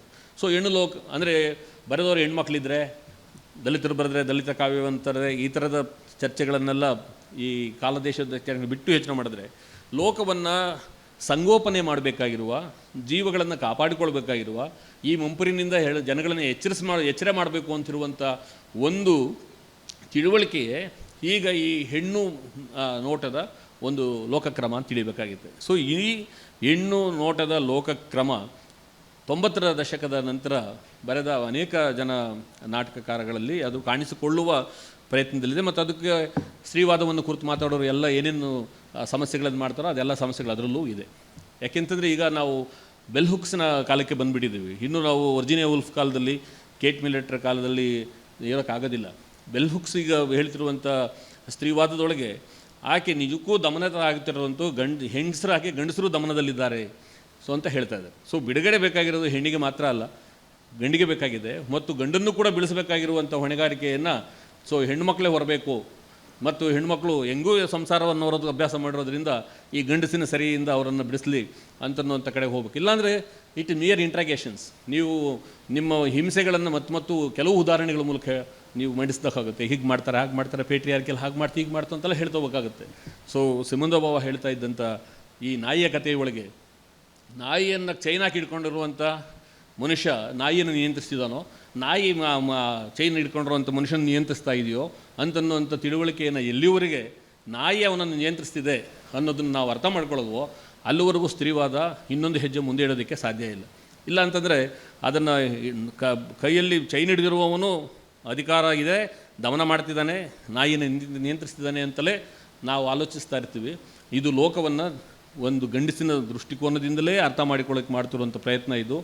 ಆ್ಯಕ್ಚುಲಿ ಅವನು ಈ ತಾನು ಹಿಡಿದಿರುವಂಥ ಚೈನಿನಲ್ಲಿ ಬಂದಿಯಾಗಿದ್ದಾನೆ, ಸಂಕೋಲೆಯಲ್ಲಿರೋದು ಅವನು ಕೂಡ ಬಿಡುಗಡೆ ಬೇಕಾಗಿದೆ ಅಂತನ್ನುವಂಥದ್ದನ್ನು ಹೇಳ್ತಿರುವಂಥ ಕಾಲಕ್ಕೆ ಸ್ತ್ರೀವಾದವೂ ಬಂದಿರುವಾಗ ನಾವು ಇನ್ನೂ ಪ್ರತಿರೋಧವನ್ನು ಕೇವಲ 20 ವರ್ಷಗಳ ಒಂದು ಫಸ್ಟ್ ವೇವ್ ಆಫ್ ಫೆಮಿನಿಸಮಲ್ಲಿ ಇಟ್ಕೊಂಡಿರೋಕ್ಕಾಗಲ್ಲ, ಅಥವಾ ಸೆಕೆಂಡ್ ವೇವ್ನ ಕಾಲಕ್ಕೂ ಇರೋಕ್ಕಾಗಿದ್ದಿಲ್ಲ. ಈಗಾಗಲೇ 4th ವೇವ್ ಹೊರಟೋಗಿ 5ನೇ ವೇವ್ ಬರ್ತಾರಂಥ ಕಾಲದಲ್ಲಿ ಇದ್ದೀವಿ. ಸೊ ಹೀಗೆ ಪ್ರತಿರೋಧವನ್ನು ಪ್ರತಿಯೊಂದು ಸಂದರ್ಭದೊಳಗೂ ಕೂಡ ನಾವು ಡಿಫೈನ್ ಮಾಡ್ಕೋಬೇಕಾಗಿದೆ. ಅದು ಡಿಫೈನ್ ಮಾಡೋ ಪ್ರಯತ್ನಗಳನ್ನು ಮಾಡಿದ್ವಿ. ನಮಗೆ 2 ಮಾದರಿಗಳನ್ನು ರಂಗಭೂಮಿ ಒಳಗೆ 20ರ ದಶಕದಲ್ಲಿ ಇದು ಡಿಫೈನ್ ಮಾಡೋಕ್ಕೆ ಪ್ರಯತ್ನ ಮಾಡಿತ್ತು. ಆ 2 ಮಾದರಿಗಳು ಯಾರು ಅಂತಂದರೆ, ಒಂದು ದೇವನೂರು ಮಹಾದೇವ, ಮತ್ತೊಂದು ಸಿದ್ಧಲಿಂಗಯ್ಯ. ಸಿದ್ಧಲಿಂಗಯ್ಯನವರು ಮಾಡಿದ ದಮನಕ್ಕೆ ಪ್ರತಿಕ್ರಿಯೆಯಾಗಿ ನೀಡಿದಂಥ ಅವರ ಕವಿತೆಗಳಲ್ಲಿ ಕಾಣಿಸುವಂಥ ಆಕ್ರೋಶವನ್ನು ನೀವು ಕಂಡ್ರೆ ಅದನ್ನು ತಪ್ಪು ಅಂತ ಯಾರೂ ಹೇಳೋದಿಲ್ಲ. ಆದರೆ ಪ್ರತಿರೋಧದ ಅತ್ಯಂತ ಪರಿಣಾಮಕಾರಿಯಾದದ್ದೇ ಯಾವುದು ಹೆಚ್ಚು ಪರಿಣಾಮಕಾರಿಯಾದದ್ದು?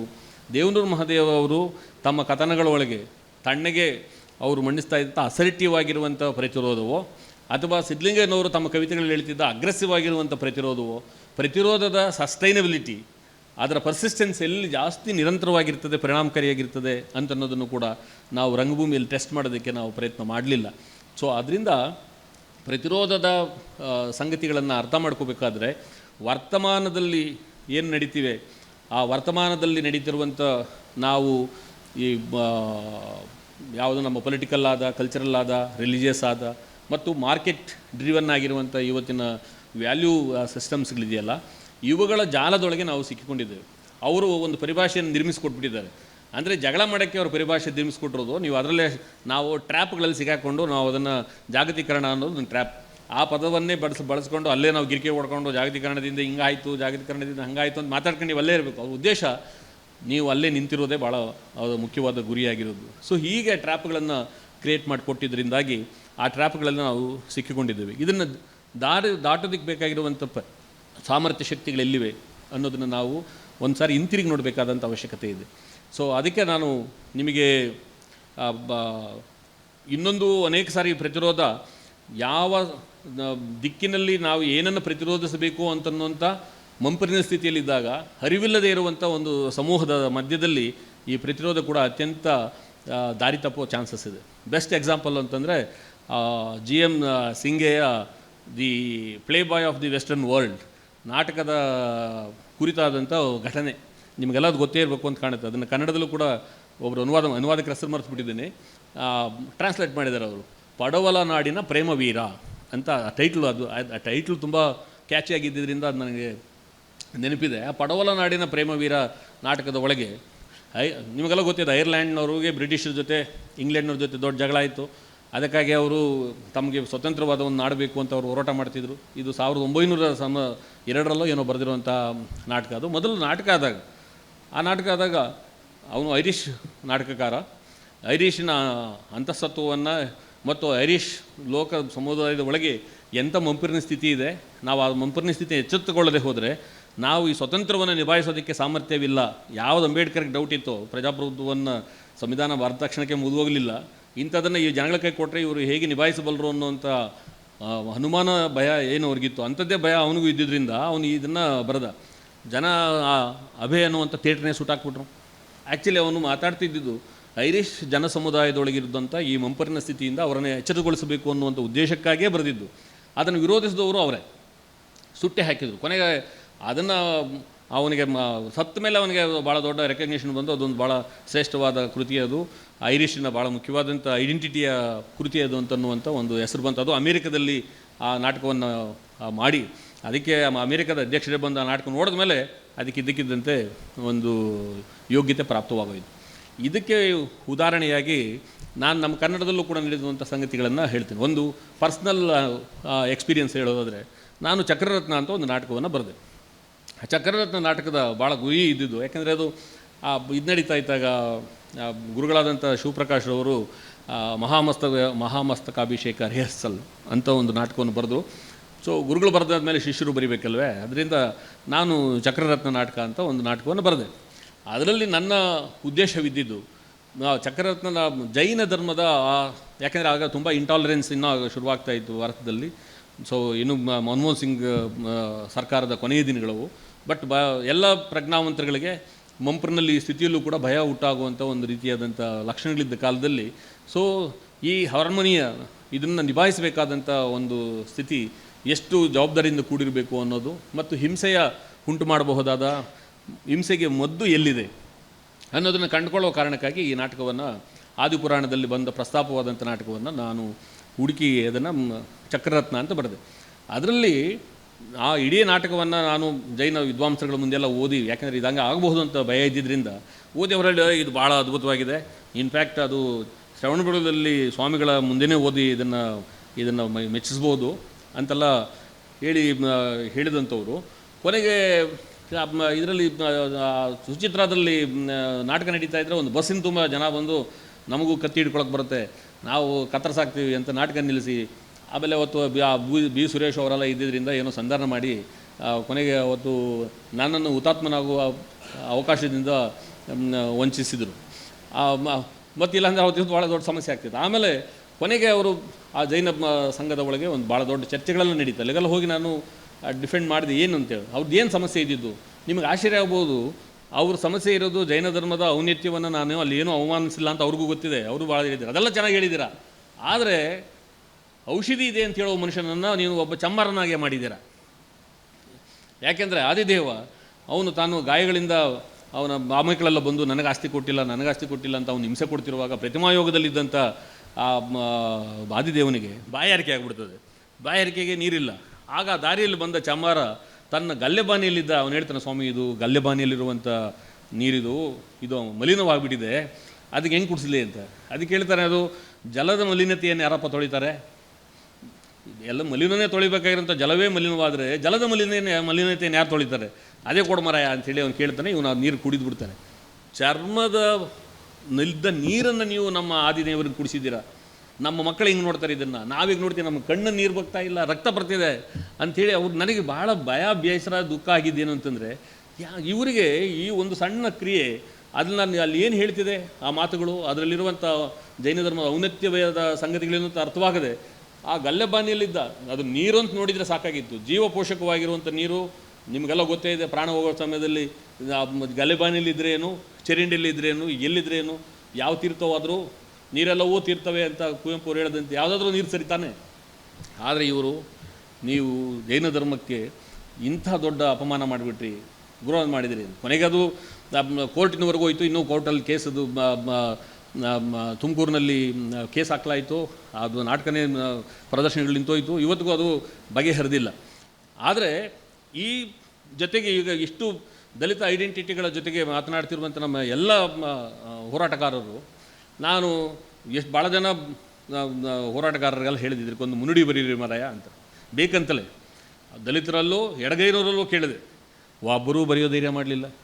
ಯಾಕೆ ಅಂದರೆ ಹೇಳ್ತಿರೋದು, ಇಲ್ಲಿ ಭಾಷಣಗಳನ್ನು ಮಾಡುವಾಗ ನಾವು ತೋರಿಸುವ ಪ್ರತಿರೋಧದ ಸಾಮರ್ಥ್ಯವನ್ನು ನಾವು ನಿಜಕ್ಕೂ ಕ್ರಿಯಾತ್ಮಕವಾಗಿ ಅದನ್ನು ಅನುಷ್ಠಾನಕ್ಕೆ ತರಬೇಕಾದಾಗ ಯಾಕೆ ನಾವು ಸೋಲ್ತಾ ಇದ್ದೀವಿ? ಪ್ರತಿರೋಧ ಅಂತಂದರೆ ನಾಟಕದ ಒಳಗೆ ಪ್ರಸ್ತಾಪವಾಗಿರುವಂಥ ಡೈಲಾಗ್ಗಳ, ಅಥವಾ ನಾವು ಅದಕ್ಕೆ ಆ ನಾಟಕದಿಂದ ಪ್ರೇರೇಪಣೆಗೊಂಡು ಸಮಾಜದಲ್ಲಿರುವಂಥ ಕೇಡಿನ ಬಗ್ಗೆ ವಿರುದ್ಧವಾಗಿ ಅಥವಾ ಸಮಾಜದಲ್ಲಿರುವ ತರತಮದ ವಿರುದ್ಧವಾಗಿ ನಾವೆಲ್ಲ ಸಾಂಘಿಕವಾಗಿ ತೆಗೆದುಕೊಳ್ಬೇಕಾಗಿರೋಂಥ ಒಂದು ಪಾಸಿಟಿವ್ ಆದಂಥ ಕ್ರಿಯಾ ನಡೆಯ ಈ ಪ್ರಶ್ನೆಯನ್ನು ನೀವು ಬಗೆಹರಿಸಿಕೊಳ್ಳದೆ ಇದನ್ನು ನಾವು ತುಂಬ ಅಲಂಕಾರಿಕವಾಗಿ ಮಾತಾಡ್ತಾ, ಇಲ್ಲ ನೋಡಿ ಈ ನಾಟಕದಲ್ಲಿ ಈ ಪಾತ್ರ ಇಂಥ ಪ್ರತಿರೋಧವನ್ನು ತೋರಿಸುತ್ತೆ. ಡಾಲ್ಸ್ ಹೌಸ್ನಲ್ಲಿ ನೋರಾ ಬಾಗಿಲನ್ನು ಬಡಿದ ತಕ್ಷಣ ಇಂಗ್ಲೆಂಡಲ್ಲ ಯುರೋಪ್ನಲ್ಲಿದ್ದ ಎಲ್ಲ ಗಂಡಸರ ಎದೆಯ ಬಾಗಿಲು ಏನೋ ಗಡಗಡಲ ನಡುಗೋದ್ರು ಅಂತ ಹೇಳಿದ್ರಲ್ಲಿ ಇನ್ನೂ ಈ ಥರದ ರೋಮಾಂಚನದಲ್ಲಿದ್ದೀವಿ ಹೊರತು ನಾವು ಕ್ರಿಯಾತ್ಮಕವಾಗಿ ಈ ಪ್ರತಿರೋಧವನ್ನು ಮುಂದಿನ ಒಂದು ಹೆಜ್ಜೆಗೆ ಎಲ್ಲಿ ತೆಗೆದುಕೊಂಡು ಹೋಗೋದಕ್ಕೆ ಪ್ರಯತ್ನ ಮಾಡಿದ್ದೇವೆ. ಇವುಗಳನ್ನು ನೋಡಿದಾಗ ನನಗನ್ನಿಸ್ತದೆ ಪ್ರತಿರೋಧದ ನಿಜವಾದ ಮಾದರಿಗಳು ವರ್ತಮಾನದಲ್ಲಿ ಇನ್ನೂ ನಾವು ಪ್ರಯೋಗಕ್ಕೆ ತಂದೇ ಇಲ್ಲ. ನನಗನ್ನಿಸ್ತದೆ ವರ್ತಮಾನದಲ್ಲೇ ರಂಗಭೂಮಿ ಇದು ಅಂತ ನಾವು ಹೇಳ್ತಾ ಇದ್ರು ಕೂಡ ಕನ್ನಡ ರಂಗಭೂಮಿ ಮಾತ್ರ ವರ್ತಮಾನವನ್ನು ಕಂಡು ಗಡಗಡ ಅಂತ ಯಾವ ಕಾಲದಲ್ಲೂ ನಡಗಿದೆ.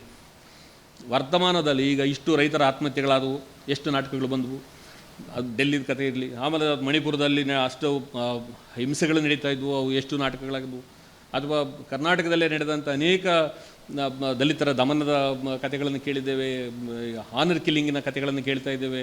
ಮತ್ತು ಅದಲ್ಲದೆ ಕುಟುಂಬ ವ್ಯವಸ್ಥೆಗಳು ಸೋಷಲ್ ಇದರೊಳಗೆ ಯೋಚನೆ ಮಾಡಿದರೆ ಈಗ ಎಷ್ಟು ಪ್ರೊಸೈಲ್ ಆಗೋಗ್ತಾ ಇದೆ ವಿವಾಹ ಅನ್ನೋ ಒಂದು ವ್ಯವಸ್ಥೆ ಎಷ್ಟು ಶಿಥಿಲವಾಗಿ ಹೋಗ್ತಾ ಇದೆ. ಹೊಸ ಸಂಬಂಧಗಳ ಸ್ವರೂಪ ಇವೆಲ್ಲ ಟ್ರಾನ್ಸೆಂಡ್ಸ್ ಅವರು ಬಂದು ಮಾತನಾಡ್ತಿರುವಂಥ ವಾಯ್ಸಸ್ಸು, ಈ ಅಂಚುಗಳಲ್ಲಿದ್ದಂಥ ಜನ ಕತೆಗಳಲ್ಲಿ ಮಾತನಾಡಿದ ಹಾಗೆ, ಅಥವಾ ಸಣ್ಣ ಕಥೆಗಳಲ್ಲಿ ಹೆಚ್ಚು ಅವರು ಕಾಣಿಸಿಕೊಂಡ ಹಾಗೆ, ಮತ್ತು ಫೇಸ್ಬುಕ್ಗಳಲ್ಲಿ ಅದು ಫಿಲ್ಟರ್ ಇಲ್ಲದೆ ಅಭಿಪ್ರಾಯಗಳು ವ್ಯಕ್ತಪಡಿಸುವ ಹಾಗೆ ಒಂದು ಕಲಾತ್ಮಕ ರೂಪದಲ್ಲಿ ಅಂಥ ವಿಷಯಗಳು ಯಾಕೆ ಬರಲಿಲ್ಲ. ಸೊ ವರ್ತಮಾನಕ್ಕೆ ನನಗನ್ನಿಸ್ತದೆ ಕನ್ನಡ ರಂಗಭೂಮಿ ಮಾತ್ರ, ಇದು ಬೇರೆ ಭಾಷೆಗಳಲ್ಲಿ ರಂಗಭೂಮಿ ಬಗ್ಗೆ ನನ್ನ ಅನುಭವ ತಿಳುವಳಿಕೆ ಚಿಕ್ಕದಾದ್ದರಿಂದ ನಾನು ಅದನ್ನು ಕ್ವಾಲಿಫೈ ಮಾಡಲಾರೆ. ಮೊನ್ನೆ ತ್ರಿಶೂರಿನ ಫೆಸ್ಟಿವಲ್ಗೆ ಹೋಗಿ ನೋಡಿದಾಗ ಕೂಡ ನನಗೆ ಇದು ನನ್ನ ತೀರ್ಮಾನ ಸರಿ ಇದೆ ಅಂತ ಅನಿಸ್ತು. ವರ್ತಮಾನವನ್ನು ಕಂಡು ಯಾವಾಗಲೂ ಕೂಡ ರಂಗಭೂಮಿಗೆ ಒಂದು ಭಯ ಇದ್ದೇ ಇದೆ. ಈ ಭಯ ಅಧಿಕಾರದ ಭಯ, ಸರ್ಕಾರದ ಭಯ, ಪ್ರಶಸ್ತಿಗಳು ಅಥವಾ ರೆಕಗ್ನೇಷನ್ಸ್ಗಳು, ಅಕಾಡೆಮಿ ಅಧ್ಯಕ್ಷತೆಗಳು ಇಂಥವೆಲ್ಲ ತಪ್ಪಿ ಹೋಗುವ ಭಯ, ಇಂಥವು ಅನೇಕ ಭಯಗಳ ಕಾರಣದಿಂದಾಗಿ ವರ್ತಮಾನ ರಂಗಭೂಮಿಯ ಮೇಲೆ ಬಂದು ತನ್ನ ವಾಯ್ಸನ್ನು ಒಂದು ಪ್ರತಿರೋಧವನ್ನು ಮಂಡಿಸೋದಕ್ಕೆ ಅದು ಇನ್ನೂ ಹಿಂಜರಿತಾ ಇದೆ. ಸೊ ಇದಕ್ಕೆ ಸಾಮೂಹಿಕವಾಗಿರುವಂಥ ಒಂದು ಮಂಪರಿನ ಸ್ಥಿತಿಯು ಕೂಡ ಅದು ಸಹಾಯ ಮಾಡಿದೆ ಅಂತ ನನಗನ್ನಿಸುತ್ತೆ. ಇದನ್ನು ಪಾರಾಗೋದಕ್ಕಿರುವ ಮಾರ್ಗಗಳೇನು ಅಂತ ಹೇಳಿ ನನ್ನ ಮಾತನ್ನು ನಾನು ನಿಲ್ಲಿಸ್ತೇನೆ. ಯಾಕೆಂದರೆ ಇದು ಭಾಳ ವಾಸ್ಟ್ ಆಗಿದೆ. ನಾನು ಶ್ರೀಪಾದ್ ಹೇಳಿದೆ, ತುಂಬ ವ್ಯಾಪಕವಾಗಿದೆ. ನಾಟಕಗಳನ್ನು ಒಂದು ಅವಲೋಕನ ಮಾಡಿ ಮಾತನಾಡಿದ್ರು, ಪ್ರಯೋಗಗಳನ್ನು ಅವಲೋಕನ ಮಾಡಿ ಮಾತಾಡಿದ್ರು, ಅಥವಾ ಈ ಥರ ನಾನು ಹೇಳಿದ್ನಲ್ಲ ಪ್ರತಿಕ್ರಿಯೆಗಳನ್ನು ಅವಲೋಕನ ಮಾತಾಡಿದ್ರು. ಅದು ತುಂಬ ಈ 1 ಗಂಟೆ 2 ಗಂಟೆಯಲ್ಲಿ ಮಾತನಾಡೋಕ್ಕೆ ಸಾಧ್ಯವಿಲ್ಲದೆ ಇದ್ರ ಮೇಲೇ ಒಂದು ಇಡೀ ದಿನ ನಾವು ಚರ್ಚೆ ಮಾಡಿಸುವಷ್ಟು ವಿಶಾಲವಾಗಿರೋದ್ರಿಂದ ಇದನ್ನು ಸ್ವಲ್ಪ ನಾನು ಆಯದಂತೆ ಕೆಲವು ಸಂಗತಿಗಳನ್ನು ನಿಮ್ಮ ಮುಂದೆ ಇಡೋದಕ್ಕೆ ಪ್ರಯತ್ನಿಸಿದ್ದೇನೆ. 2 ಮಾದರಿಗಳನ್ನು ಮಾತ್ರ ನಾನು ಪ್ರತಿರೋಧದ ಮಾದರಿಗಳನ್ನು ಭಾಳ ಸಕ್ಸಸ್ಫುಲ್ ಅನಿಸಿರೋವು. ಇವತ್ತಿಗೂ ಮತ್ತೆ ನಾವು ಅವುಗಳಿಗೆ ಮತ್ತೆ ಅವ್ರ ಕಡೆ ನೋಡಬೇಕು ಅಂತ ಅನಿಸುವ 2 ಮಾದರಿಗಳನ್ನು ನಿಮ್ಮ ಮುಂದೆ ಹೇಳ್ತೀನಿ. ಅದು ಒಂದು ಜಾತಿಗೆ ಸಂಬಂಧಪಟ್ಟಂಥ ಒಂದು ಮಾದರಿ, ಇನ್ನೊಂದು ಹೆಣ್ಣಿಗೆ ಸಂಬಂಧಪಟ್ಟ ಮಾದರಿ. 1ನೇ ಮಾದರಿ ಮಾತಂಗನ ಮಾದರಿ. ಅದು ಬುದ್ಧನ ಜಾತಕ ಕಥೆಗಳಲ್ಲಿ ಬರುವಂಥ ಮಾತಂಗ ಅವನು ಎಡಗೈ ಬಗ್ಗೆ ಕುಲಕ್ಕೆ ಸಂಬಂಧಿತನಾದಂಥ ಒಬ್ಬ ವ್ಯಕ್ತಿ, ಚಂಡಾಳ ಅಂತ ಅವನ ಮುಂದೆ ಕರ್ಕೊಳ್ತಾನೆ ಅಂತ. ಅವನು ಒಂದು ದಿವಸ ಊರಿನಲ್ಲಿ ಅವನು ಬರ್ತಿರುವಾಗ ಒಬ್ಬ ಶೆಟ್ಟರ ಮಗಳು ಅವಳು ಉದ್ಯಾನವನಕ್ಕೆ ಹೋಗುವಾಗ ಅವಳು ಒಂದು ಮೇನೆಯಲ್ಲಿ ಬರ್ತಾಳೆ. ಅವಳು ಮೇನೆಯಲ್ಲಿ ಬಂದವಳು ಅವನನ್ನು ನೋಡಿಬಿಡ್ತಾಳೆ. ಅದು ಅವಳು ಅಮಂಗಲವಾಯಿತು, ಪನ್ನೀರು ಕೊಡಿ, ನಾನು ಕಣ್ಣು ತೊಳ್ಕೊತೀನಿ ಅಂತ ಅವಳು ಹೇಳ್ತಾಳೆ. ಆ ಮಾತನ್ನು ಕೇಳಿಸಿಕೊಂಡ ಮಾತಂಗ ಅವನು ಅವಳ ಮನೆ ಮುಂದೆ ಒಂದು ದೊಡ್ಡ ಧರಣಿಯನ್ನು ಮಾಡ್ತಾನೆ. ಅವನ ಮೇಲೆ ಎಲ್ಲ ಪ್ರಯೋಗಗಳನ್ನು ಮಾಡ್ತಾರೆ, ಅಧಿಕಾರವನ್ನು ಬಳಸ್ತಾರೆ, ಎಲ್ಲ ಮಾಡ್ತಾರೆ.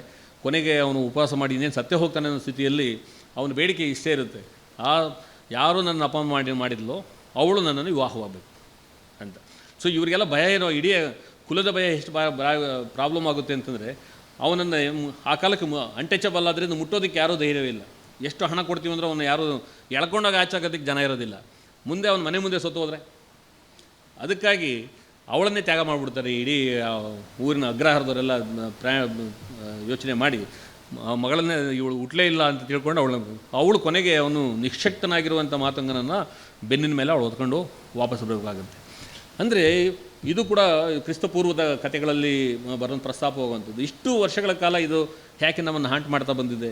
ಇಲ್ಲಿ ತೋರಿಸುವಂಥ ಈ ಪ್ರತಿರೋಧಕ್ಕೆ ಯಾವುದೇ ರೀತಿಯಾದಂಥ ಭಾಳ ದೊಡ್ಡ ಸೋಷಿಯಲ್ ಆ್ಯಕ್ಷನ್ ಇಲ್ಲ. ಅದೊಂದು ಒಂಟಿಯಾಗಿ ಒಬ್ಬ ಮನುಷ್ಯ ತನ್ನ ಅಂತಃಸತ್ವವನ್ನು ಅವನು ಪರೀಕ್ಷೆಗೊಡ್ಡುವಂತೆ ನೀನು ಮಾಡಿದ ತಪ್ಪು, ನೀನು ಮಾಡಿದ ತರತಮ ಸರಿ ಇಲ್ಲ ಅಂತ ಹೇಳೋದಕ್ಕೆ ಅವನು ತೆಗೆದುಕೊಂಡು ಅಷ್ಟು ನಿಷ್ಠೂರವಾಗಿರುವಂಥ ಒಂದು ಕ್ರಿಯೆಯಲ್ಲಿ, ಅಂದರೆ ಕ್ರಿಯೆಯಲ್ಲಿ ನಡೆ ಮತ್ತು ನುಡಿಗಳೊಳಗೆ ಇರಬೇಕಾಗಿರುವಂಥ ಒಂದು ಕ್ರಿಯಾ ಸಂಬಂಧವನ್ನು ಇದು ಪ್ರಸ್ತಾಪಿಸ್ತದೆ. ಇವತ್ತು ನಾವು ಮಾತನಾಡ್ತಿರುವ ನಮ್ಮ ನಡೆನುಡಿಗಳಲ್ಲಿ ಈ ಕ್ರಿಯಾ ಸಂಬಂಧ ಕಳೆದು ಹೋಗಿರೋದ್ರಿಂದಲೇ ಪ್ರತಿರೋಧಕ್ಕೆ ಅರ್ಥ ಕಳೆದು ಹೋಗಿದೆ.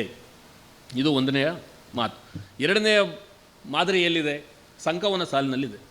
ಸಂಕವನ ಸಾಲಿನಲ್ಲಿ ನಿಮಗೆ ಆ ನೀಲೇಗೌಡ ಅವನು ಇಷ್ಟೇ ಕೇಳೋದು, ನಾನು 3 ತಿಂಗಳು ಜೇನು ಸಂಗ್ರಹಕ್ಕೆ ಹೋಗ್ತೀನಿ, ಇಲ್ಲಿ ಗುಡಿಸಲಲ್ಲಿ ಒಬ್ಬಳೇ ಇರ್ತೀಯ, ಯಾರಾದರೂ ಒಬ್ಬ ಬೆಳೆಗಾರ ಬರಬಹುದು ಅಥವಾ ಇನ್ಯಾರೋ ಒಬ್ಬ ಮಾಯಕಾರ ಬರಬಹುದು, ಅವನು ಬಂದವನು ನಿನ್ನನ್ನು, ಅವನು ಹೇಳ್ತಿದ್ದಾನೆ ನೀನು ಮನಸ್ಸಿಚ್ಛೆ ಹೋಗ್ತೀಯ ಅಂತಲ್ಲ, ಬಟ್ ಅವನಿಗೆ ನಿನ್ನನ್ನು ಅಬ್ಯೂಸ್ ಮಾಡುವಂಥ ಸಾಮರ್ಥ್ಯಗಳಿದೆ. ಸೊ ಅವನು ತನಗಿರುವಂಥ ಈ ಕೌಶಲ್ಯಗಳಿಂದ ನಿನ್ನನ್ನು ಅವನು ಸೆಡ್ಯೂಸ್ ಮಾಡಿಬಿಡ್ತಾನೆ. ಅದರಿಂದ ನೀನು ಬಲಗೈ ಮೇಲೆ ಭಾಷೆ ಕೊಡು, ಏನಂತಂದರೆ ನಾನು ಅವನ ಜೊತೆ ಹೋಗಲ್ಲ, ನಾನು ಅವನು ನೋಡಲ್ಲ ಅಂತ. ಅದಕ್ಕೆ ಅವಳು ಹೇಳ್ತಾಳೆ, ನಾನು ನಿನ್ನ ಜೊತೆ ಇರಬೇಕು ಅಂತ ಬಂದಿದ್ದೇನೆ, ನಿನ್ನನ್ನು ಪ್ರೀತಿಸಿದ್ದೇನೆ, ನಿನಗಾಗಿ ಪ್ರಾಣ ಕೊಡೋಕ್ಕೆ ಸಿದ್ಧವಾಗಿದ್ದೇನೆ, ಆದರೆ ನಾನು ಭಾಷೆ ಕೊಡಲ್ಲ, ನಾನು ಬೇರೆ ಗಂಡನ್ನು ನೋಡಲ್ಲ, ಬೇರೆ ಗಂಡನ್ನು ಮಾತಾಡಲ್ಲ, ಬೇರೆಯವ್ರ ಜೊತೆ ಹೋಗಲ್ಲ ಅಂತ ನೀನು ಭಾಷೆ ಕೊಡಲ್ಲ. ಅಂದರೆ ಟ್ರಸ್ಟ್ನ ಭಾಳ ಮುಖ್ಯವಾದ ಪ್ರಶ್ನೆಯನ್ನು ಅವಳು ಮಾತು. ಸೊ ಹೆಣ್ಣು ಮತ್ತು ಗಂಡುಗಳ ನಡುವೆ ಇದ್ದಿರಬೇಕಾದ ಒಂದು ಸಂಬಂಧದಲ್ಲಿ ಇದ್ದಿರಬೇಕಾಗಿದ್ದ ಈ ನಂಬಿಕೆ, ಸಂಬಂಧ ಅನ್ನೋದು ಉಳಿಯೋದು ನಂಬಿಕೆ ಮೇಲೆ ಹೊರತು ಮೆಚ್ಚಿಸೋದರಲ್ಲ. ಅವಳು ಒಂದು ಮಾತು ಕೊಡ್ಬೋದಾಗಿತ್ತು, ಆಯಿತು ಭಾಷೆ ಕೊಟ್ಟಿದ್ದೀನಿ ಹೋಗು ಅಂತ ಹೇಳ್ಬೋದಾಗಿತ್ತು. ಬಟ್ ಅವಳು ಯಾಕೆ ಭಾಷೆ ಕೊಡೋದನ್ನು ತನ್ನ ಪ್ರಾಣ ತೆಗೆದುಕೋತಾಳೆ? ಅವಳು ನಿರಾಕರಿಸಿದ್ದರಿಂದ ಅವಳ ಮೇಲೆ ಎಷ್ಟು ದೊಡ್ಡ ಹಿಂಸೆ ನಡೀತೆ ನಿಮಗೆಲ್ಲ ಗೊತ್ತಿದೆ. ಅವಳನ್ನು ಮಂಡಲಗಳನ್ನು ಬರೆದು, ಅವಳ ಮೈಗೆಲ್ಲ ಮುಳ್ಳುಗಳನ್ನು ಸುಚ್ಚಿ, ಅವಳ ಕಣ್ಣಿಗೆ ಇರುವೆಗಳನ್ನು ಬಿಟ್ಟು, ಅದು ಬೆಲ್ಲದ ನೀರು ಬಿಟ್ಟು ಅದರ ಮೇಲೆ ಇರುವೆಗಳು ಬಿಟ್ಟು ಬತ್ತಲುಗೊಳಿಸಿ, ಎಷ್ಟು ಅಂದರೆ ಜಗತ್ತಿನಲ್ಲಿ ಹೆಣ್ಣಿನ ದೇಹದ ಮೇಲೆ ನಡೆದಿರಬಹುದಾದ ದೌರ್ಜನ್ಯದ ಯಾವುದಾದ್ರೂ ಒಂದು ಬಹಳ ಭಯಾನಕವಾದ ಒಂದು ಚಿತ್ರ ಇದ್ದರೆ ಅದು ಮಾದೇಶ್ವರನ ಸಾಲಿನಲ್ಲಿರುವಂಥ ಸಂಕವನಲ್ಲಿದೆ. ಆದರೂ ಈ ಸಂಕವ ಅವಳು ಒಪ್ಪೋದಿಲ್ಲ. ಅವಳ ಆ ನಿರಾಕರಣೆ, ಅವಳು ಎಷ್ಟು ಪ್ರಾಣ ಮತ್ತು ಅಭಿಮಾನ, ಘನತೆಯನ್ನು ನಾವೇನು ಮಾತಾಡ್ತಿದ್ದೀವಿ, ಯಾವಾಗ ಪ್ರತಿರೋಧಕ್ಕೆ ಅರ್ಥ ಬರುತ್ತೆ ಅಂದರೆ, ನೀವು ವ್ಯಕ್ತಿತ್ವ ಮತ್ತು ಘನತೆಯನ್ನು ನೀವು ನಷ್ಟಗೊಳಿಸಿಕೊಳ್ಳದೆ ನಿಮ್ಮ ಅಭಿಪ್ರಾಯಗಳನ್ನು ಮಂಡಿಸುವಾಗ ಅದಕ್ಕೆ ಘನತೆ ಬರ್ತದೆ. ಈ ಮಾತುಗಳು ಈಗ ಈ ಸನ್ನಿವೇಶಗಳನ್ನೇ ತಂದು ಮಾಡೋದು ನಾಟಕದಲ್ಲಿ ಪ್ರತಿರೋಧವನ್ನು ವಿನ್ಯಾಸಗೊಳಿಸುವ ಹೊಸ ಮಾದರಿ ಅಲ್ಲ. ಈ ಮಾತುಗಳು ನಮ್ಮನ್ನು ಈಗ ನಮ್ಮ ಸಂದರ್ಭದ ಪ್ರಶ್ನೆಗಳನ್ನು ಹೊಸದಾಗಿ ಎದುರಾಗುವಂಥ ರೀತಿಯಾದಂಥ ಒಂದು ವಿನ್ಯಾಸದೊಳಗೆ ಇವು ಮಂಡಿಸಬೇಕಾಗಿದೆ. ಆದರೆ ನಾವು ಮಂಪಿನ ಸ್ಥಿತಿಯಲ್ಲಿದ್ದೀವಲ್ಲ, ಇಲ್ಲೇ ಗೀತಾ ಸೂರತ್ಕಲ್ ಅವರಿದ್ದಾರೆ, ನಾವು ಮಲ್ಲಿಗೆ ಅಂತ ಒಂದು ನಾಟಕ ಮಾಡಿದ್ವಿ. ಆ ನಾಟಕದಲ್ಲಿ ಒಬ್ಬ ಮಲ್ಲಿಗೆ ಅಂತ ಪಾತ್ರಧಾರಿ ಅವಳು ಬರ್ತಾಳೆ. ಅವಳು ಎಷ್ಟು ಸಾಮರ್ಥ್ಯ ಇರುವಂಥ ಹೆಣ್ಣುಮಗಳು ಅಂತಂದರೆ, ಅವಳು ಯಾವುದನ್ನಾದ್ರೂ ಒಂದು ಚಿತ್ರ ಬರೆದ್ರೆ ಆ ಚಿತ್ರಕ್ಕೆ ಜೀವ ಬರೋಂಗಿರುತ್ತೆ ಅಂಥ ಒಂದು ಚಿತ್ರ ಬರೆಯುವಂಥ ಸಾಮರ್ಥ್ಯದವಳು. ಸೊ ಒಂದು ದಿವಸ ಅವಳು ಬರೆದ ಚಿತ್ರದ ಜೊತೆ ಮಾತಾಡ್ತಿರ್ತಾಳೆ. ಅವಳ ಗಂಡ ಹೊರಗಿಂದ ಕೇಳಿಸ್ಕೊಂಡು ಇವಳು ಯಾರೋ ಬೇರೆ ಜೀವನದ ಜೊತೆ ಸಂಬಂಧ ಇಟ್ಕೊಂಡಂಗೆ ಮಾತಾಡ್ತಿದ್ದಾಳೆ ಅಂತ ತಪ್ಪು ತಿಳ್ಕೊಂಡು, ಸೊ ಅವನು ಒಂದು ದೊಡ್ಡ ದುರಂತ ಪರಂಪರೆ ಕಾರಣ ಆಗಿಬಿಡ್ತಾನೆ. ಅವನು ಸಾಯ್ತಾನೆ. ಅದರಿಂದ ಅವನ ಸ್ನೇಹಿತ ಸತ್ತು ಹಿಂಗೆ ದೊಡ್ಡ ಸ್ನೇಹಿತರುಗಳದ್ದು ಒಂದು ದೊಡ್ಡ ಹಿಂಸಾ ವೃತ್ತಿ ನಡೆಯುತ್ತೆ. ಸೊ ಅವನು ಬರೆದ ಚಿತ್ರ ಏನಾಗಿರಬೇಕು ಅಂತ ನಾನು ಗೀತಾ ಅವ್ರಿಗೆ ನೆನಪಿರಬಹುದು, ನಾನು ಅವ್ರಿಗೆ ಭಾಳ ಹೇಳಿದೆ, ಅದೊಂದು ಗಂಡಸಿನ ಚಿತ್ರವಾಗಿರಬೇಕು ಅಂತ. ಆದರೆ ನಮ್ಮ ನಿರ್ದೇಶಕರು ಮತ್ತು ನಮ್ಮ ಇಡೀ ತಂಡ ಒಪ್ಪಲೇ ಇಲ್ಲ. ಕೊನೆಗೆ ಅವಳು ಗಂಡನ ಚಿತ್ರವನ್ನು ಹಾಕ್ಬಿಟ್ರು. ಇವತ್ತು ನಾಟಕದಲ್ಲಿ ಗಂಡನ ಚಿತ್ರ ಅದು ತಿರುಗಿ ನೋಡಿಸಿದಾಗ ಗಂಡನ ಚಿತ್ರ ಕಾಣುತ್ತೆ. ಅಂದರೆ ಈ ಪ್ರತಿರೋಧ ಅನ್ನೋದು ಏನಾಯ್ತು ಇಲ್ಲಿ? ಇವತ್ತು ಪ್ರತಿರೋಧ ಅನ್ನೋದು ಪ್ರಯೋಗದಲ್ಲೂ ಕೂಡ ಈ ರೀತಿಯಾದಂಥ ಅದು ತನ್ನ ಅರ್ಥವನ್ನು ಪಲ್ಲಟಿಸಿಕೊಳ್ಳಬಹುದಾದಂಥ ಸಾಧ್ಯತೆಗಳು ಬಹಳ ಅಪಾಯಕಾರಿಯಾಗಿರ್ತವೆ. ನೀವು ಅದನ್ನು ತಪ್ಪಿಸೋದಕ್ಕೆ ಸಾಧ್ಯವಿಲ್ಲ. ಇದನ್ನು ಅವ್ರ ಮ್ಯಾನಿಪುಲೇಷನ್, ಇದು ಸವಿತಾನ ಹೇಳ್ತಿದ್ರಲ್ಲ, ಸೊ ಮ್ಯಾನಿಪುಲೇಷನ್ಸ್ ಅಂತ ಅನ್ನೋದಿದೆಯಲ್ಲ, ಮ್ಯಾನಿಪುಲೇಷನ್ಸ್ ಈಗಾಗಲೇ ಅದು ನಮ್ಮ ಮನಸ್ಸಿನ ಒಳಗೆ ಒಂದು ಸೋಷಲ್ ಆರ್ಡರನ್ನು ನಿರ್ಮಾಣ ಮಾಡಿಬಿಟ್ಟಿವೆ, ಸರಿಗಳನ್ನು ನಿರ್ಮಾಣ ಮಾಡಿವೆ. ಅಂದರೆ ತಪ್ಪುಗಳನ್ನೇ ಸರಿಗಳೆಂದು ನಮ್ಮ ಮನಸ್ಸಿನಲ್ಲೇ ಬಿಟ್ಟಿಬಿಟ್ಟಿವೆ. ನಾವು ಪ್ರತಿಭಟನೆ ಮಾತಾಡ್ತಾ ಇದ್ದರೂ ಕೂಡ ಅಂತರ್ಗತವಾಗಿ ಮತ್ತು ನಮ್ಮ ಸುಪ್ತ ನೆಲೆಯಿಂದ ನಾವು ಅನ್ಯಾಯ ದಮನಗಳ ಸ್ಥಿತಿಯೊಂದನ್ನೇ, ಯಥಾಸ್ಥಿತಿಯನ್ನು ಕಾಪಾಡುವುದು ಅಥವಾ ಅದನ್ನು ಮುಂದುವರಿಸುವ ಪ್ರಯತ್ನಗಳನ್ನೇ ಮಾಡ್ತಾ ಇರ್ತೇವೆ. ಇಂತಹ ಬಿಕ್ಕಟ್ಟಿನಲ್ಲಿ ರಂಗಭೂಮಿಯ ರಂಗಕ್ರಿಯೆ ಮತ್ತು ರಂಗ ನಿರ್ಮಾಣವಿದೆ. ಸೊ ಇಂಥವುಗಳಿಂದ ಪಾರಾಗಬೇಕಾದ ಸಂದರ್ಭಗಳಿವೆ. ಈಗ ಕೆ ಪಿ ಲಕ್ಷ್ಮಣ ಒಂದು ಇದನ್ನು ನಾಟಕ ಮಾಡಿದ್ರು. ಆ ನಾಟಕವನ್ನು ದಕ್ಕಲದೇವಿ ಕಥೆಯ ನಾಟಕವನ್ನು ಮಾಡಿದ್ರು. ಎಲ್ಲ ನೋಡಿ ಭಾಳ ಅದರ ರಂಗವಿನ್ಯಾಸ ಅಥವಾ ಸರಳವಾಗಿ ಇದನ್ನು ಕನ್ನಡ ರಂಗಭೂಮಿ ಯಾವುದನ್ನು ತುಂಬ ಸೆಲೆಬ್ರೇಟ್ ಮಾಡ್ತಾಯಿತ್ತು ಅವೆಲ್ಲವನ್ನೂ ಬಿಟ್ಟು ನಿರಾಭರಣವಾಗಿ ಅದನ್ನು ಶರೀರ, ಧ್ವನಿ ಇವುಗಳನ್ನೇ ಇಟ್ಕೊಂಡು ಮಾಡಿ. ಆದರೆ ದಕ್ಕಲದೇವಿ ಕಥಾದೇವಿಯನ್ನು ನೋಡ್ತಿರುವಂಥ ಪ್ರೇಕ್ಷಕರು ಯಾರು ಮತ್ತು ಆ ನಾಟಕಕ್ಕೂ ಈ ಪ್ರೇಕ್ಷಕರಿಗೆ ಏನು ಸಂಬಂಧ? ಲಂಕೇಶ್ ಅವರ ನಾಟಕಗಳಲ್ಲಿ ಬಂದಂಥ ಮಿಡ್ಲ್ ಕ್ಲಾಸಿನ ಆ್ಯಂಗ್ರಿ ಮ್ಯಾನ್ ಥರ ನಾವು ಅದನ್ನು ರಂಗದ ಅನೇಕ ಕಾರಣಗಳಿಗಾಗಿ ಕನ್ನಡ ರಂಗಭೂಮಿ ಆಯಾಸಗೊಂಡಿರುವ ಕಾರಣಕ್ಕಾಗಿ ಅದನ್ನು ತುಂಬ ಮೆಚ್ಚಿದ್ದೇವೆ. ಆದರೆ ಅದನ್ನು ಸಮೂಹದ ಒಳಗೆ ಒಂದು ಎಚ್ಚರದ ಸ್ಥಿತಿಯಾಗಿ ಇಟ್ಟರೆ, ಈಗ ಈ ನಾಟಕವನ್ನು ನೀವು ದಕ್ಕಲರ ಮುಂದೆ ಮಾಡಿದರೆ ದಕ್ಕಲರು ಅದ್ರ ಜೊತೆ ರಿಲೇಟ್ ಮಾಡ್ಕೊಳ್ಳೋ ಸ್ಥಿತಿಯಲ್ಲಿದ್ದಾರಾ, ಅಥವಾ ನಿಮಗೆ ಆ ನಾಟಕವಾದರೂ ಕೊನೆಗೆ ನಾವು ಈ ದಕ್ಕಲರ ಈ ಹೀನಾಯ ಸ್ಥಿತಿಗೆ ನೀವು ಕಾರಣ ಅಂತ ಪ್ರೇಕ್ಷಕರ ಜೊತೆ ಅದೇನಾದರೂ ಡೈಲಾಗ್ ಮಾಡಿದರೆ ಆಗ ನಿಜವಾಗಿಯೂ ಕೂಡ ಇದೊಂದು ಪ್ರತಿರೋಧಕ್ಕೆ ಇಲ್ಲೋ ಒಂದು ಅರ್ಥ ಇದೆ ಅಂತ ಇತ್ತು. ಇಲ್ಲ ಹೋದರೆ ಈ ರೀತಿಯಾದಂಥ ನಮ್ಮ ಅನೇಕ ಮೆಚ್ಚುಗೆಗಳಲ್ಲೂ ಕೂಡ ಈ ಪ್ರತಿರೋಧದ ನೆಲೆಗಳು ಕೈ ತಪ್ಪಿ ನೀರಿನಲ್ಲಿರುವಂಥ ಮೀನುಗಳು ಕೈಯಿಂದ ಜಾರ್ಕೊಂಡು ಹೋಗ್ತಾವಲ್ಲ, ಆ ರೀತಿಯಾದಂಥ ಒಂದು ಸ್ಥಿತಿಯೊಳಗೆ ಇರುತ್ತೆ. ಇದಕ್ಕೆ ತುಂಬ ಎಚ್ಚರ ಮಾತ್ರ ಅಲ್ಲ, ತುಂಬ ಪ್ರಾಮಾಣಿಕವಾಗಿ ಅದನ್ನು ಅನಿಸಿದ್ದನ್ನು ಹೇಳುವ ಮಾತು. ಇವತ್ತು ನಾನು ಇಲ್ಲಿ ಹೇಳ್ತಿರೋ ಮಾತುಗಳಲ್ಲಿ ಎಲ್ಲವೂ ಪ್ರಾಮಾಣಿಕ ಅಂತ ನೀವು ತಿಳಿಬೇಡ್ರಿ. ಯಾಕೆಂದರೆ ನಾವು ಇಷ್ಟೆಲ್ಲ ಹೇಳ್ತಾ ಇದ್ರೂ ಕೂಡ ನಾನೊಬ್ಬ ಸರ್ಕಾರಿ ನೌಕರನಾಗಿದ್ದೇನೆ, ಇನ್ನೂ ಗೌರ್ಮೆಂಟ್ ಸರ್ವಿಸಲ್ಲಿದ್ದೇನೆ, ಮತ್ತು ಇನ್ನೂ 2 ವರ್ಷ ಪಾಠ ಮಾಡ್ಕೊಂಡಿರ್ಬೇಕು, ಅದರಿಂದ ಏನೇನು ಬಿಕ್ಕಟ್ಟುಗಳು ಬರಬಹುದು ಅನ್ನುವಂಥ ಎಚ್ಚರಗಳು ನನ್ನ ಮಾತುಗಳನ್ನು ಎಷ್ಟೋ ಇನ್ನೂ ನಾನು ಹೇಳಬೇಕಾದ ಮಾತುಗಳನ್ನು, ಇನ್ನೂ ಕಟುವಾಗಿ ಹೇಳೋ ಮಾತುಗಳನ್ನು ಅದು ಸೋಬರ್ ಮಾಡಿ ಸ್ವಲ್ಪ ಮಾಡಿರ್ಬೋದು. ಬಟ್ ನಾನು ರಾಮನಿಗೆ ನೆನಪಿರ್ಬೋದು, 20 ವರ್ಷದಿಂದ ನಾನು ಒಂದು ಮಾತು ಹೇಳ್ತಿದ್ದೇನೆ. ಏನು ಅಂದರೆ, ಜಾತಿ ಮತ್ತು ಹೆಣ್ಣಿನ ವಿಚಾರದಲ್ಲಿ ಭಾರತದಲ್ಲಿ ಸತ್ಯ ಅನ್ನೋದನ್ನು ನುಡಿಯೋದಕ್ಕೆ ಸಾಧ್ಯವೇ ಇಲ್ಲ ಯಾರಿಗೂ ಅಂತ. ಅದು ಎಷ್ಟು ಸರಿಯೋ, ಬಟ್ ಇದೊಂದು ತುಂಬ ವೈಲ್ಡ್ ಆಗಿರುವಂಥ ಸ್ಟೇಟ್ಮೆಂಟ್ ಇದು. ಈ ಸ್ಟೇಟ್ಮೆಂಟ್ ಜೊತೆಗೆ ನಾನು 20 ವರ್ಷದಿಂದ ಹೇಳ್ತಿದ್ದೇನೆ, ಕೆಲವರು ತುಂಬ ಇದು ಪಾಪ್ಯುಲಿಸ್ಟ್ ಆಗಿದೆ, ನೀವು ಅವ್ರನ್ನ ಮೆಚ್ಚಿಸೋದಕ್ಕೆ ಹೇಳ್ತಿದ್ದೀರಿ, ಹೆಣ್ಮಕ್ಳನ್ನ ಮೆಚ್ಚಿಸೋದಕ್ಕೆ ಅಥವಾ ದಲಿತರನ್ನ ಮೆಚ್ಚಿಸೋದಕ್ಕೆ ಹೇಳ್ತಿದ್ದೀರಿ ಅಂತ ಅವ್ರು ಹೇಳಿದ್ರು ಕೂಡ ಆ ಅಪಾಯವನ್ನು ಮನಗಂಡು ಕೂಡ ನಾನು ಈ ಮಾತಿನ ವಿಚಾರದಲ್ಲಿ ನಾನು ಸಮ್ಮತಿ ಇಟ್ಕೊಂಡಿದ್ದೆ. ಬಸವಣ್ಣನ ಕೂಡ ಬಾರಾಗಲಿಲ್ಲ ಹೆಣ್ಣು ವಿಚಾರದಲ್ಲಿ. ಬಸವಣ್ಣ ಮಾಡಿದ ತಪ್ಪು ಇದೇನೆ, ಅದನ್ನು ಕೂಡ ವಿಮರ್ಶೆ ಮಾಡೋ ಸ್ಥಿತಿಯಲ್ಲಿ ನಾವು ಇವಿಲ್ಲ. ಆದ್ದರಿಂದ ನನಗೆ ಅನಿಸೋದು ಏನು ಅಂತಂದರೆ, ಕೊನೆಯ ಮಾತು, ಕನ್ನಡ ರಂಗಭೂಮಿಯ ನಾವು ಈ ಪ್ರತಿರೋಧವನ್ನು ಲೋಕದೃಷ್ಟಿ ಜೀವಪರ, ಯಾವುದನ್ನು ರಾಮಣ್ಣ ಜೀವ ಗುರುತು ಅಂತ ಹೇಳ್ತಾ ಇದ್ದ, ಅಥವಾ ಶಿವಪ್ರಕಾಶ್ ಅವರು ಶ್ರಮಣದಾರಿಗಳಿನ ಮೂಲಕವಾಗಿ ತಗೊಂಬಂದು ನಮ್ಮ ಕಣ್ಣು ತೆರೆಸೋದಕ್ಕೆ, ಕಣ್ಣು ಗಾಯಕ್ಕೆ ಔಷಧಿಯನ್ನು ತೋರಿಸ್ತಾ ಇದ್ರು, ಅಂಥವುಗಳನ್ನು ಆಧರಿಸಿ ಲೋಕದೃಷ್ಟಿಯ ಆಧಾರಿತವಾದ ಪ್ರತಿರೋಧವನ್ನು ನಾವು ನಮ್ಮ ಕಾಣಿಕೆಗಳಲ್ಲಿ ನಮ್ಮ ವರ್ತನೆಗಳು ಮಾಡಬೇಕು. ಬಹುಶಃ ನಿರ್ದಿಗಂತದ ಶೋಧ ಈ ಕಣ್ಣುಗಾಯಕ್ಕೆ ಮದ್ದು ಹುಡುಕೋದಾಗಿದೆ ಅಂತ ನಾನು ಅಂದ್ಕೊಂಡಿದ್ದೇನೆ.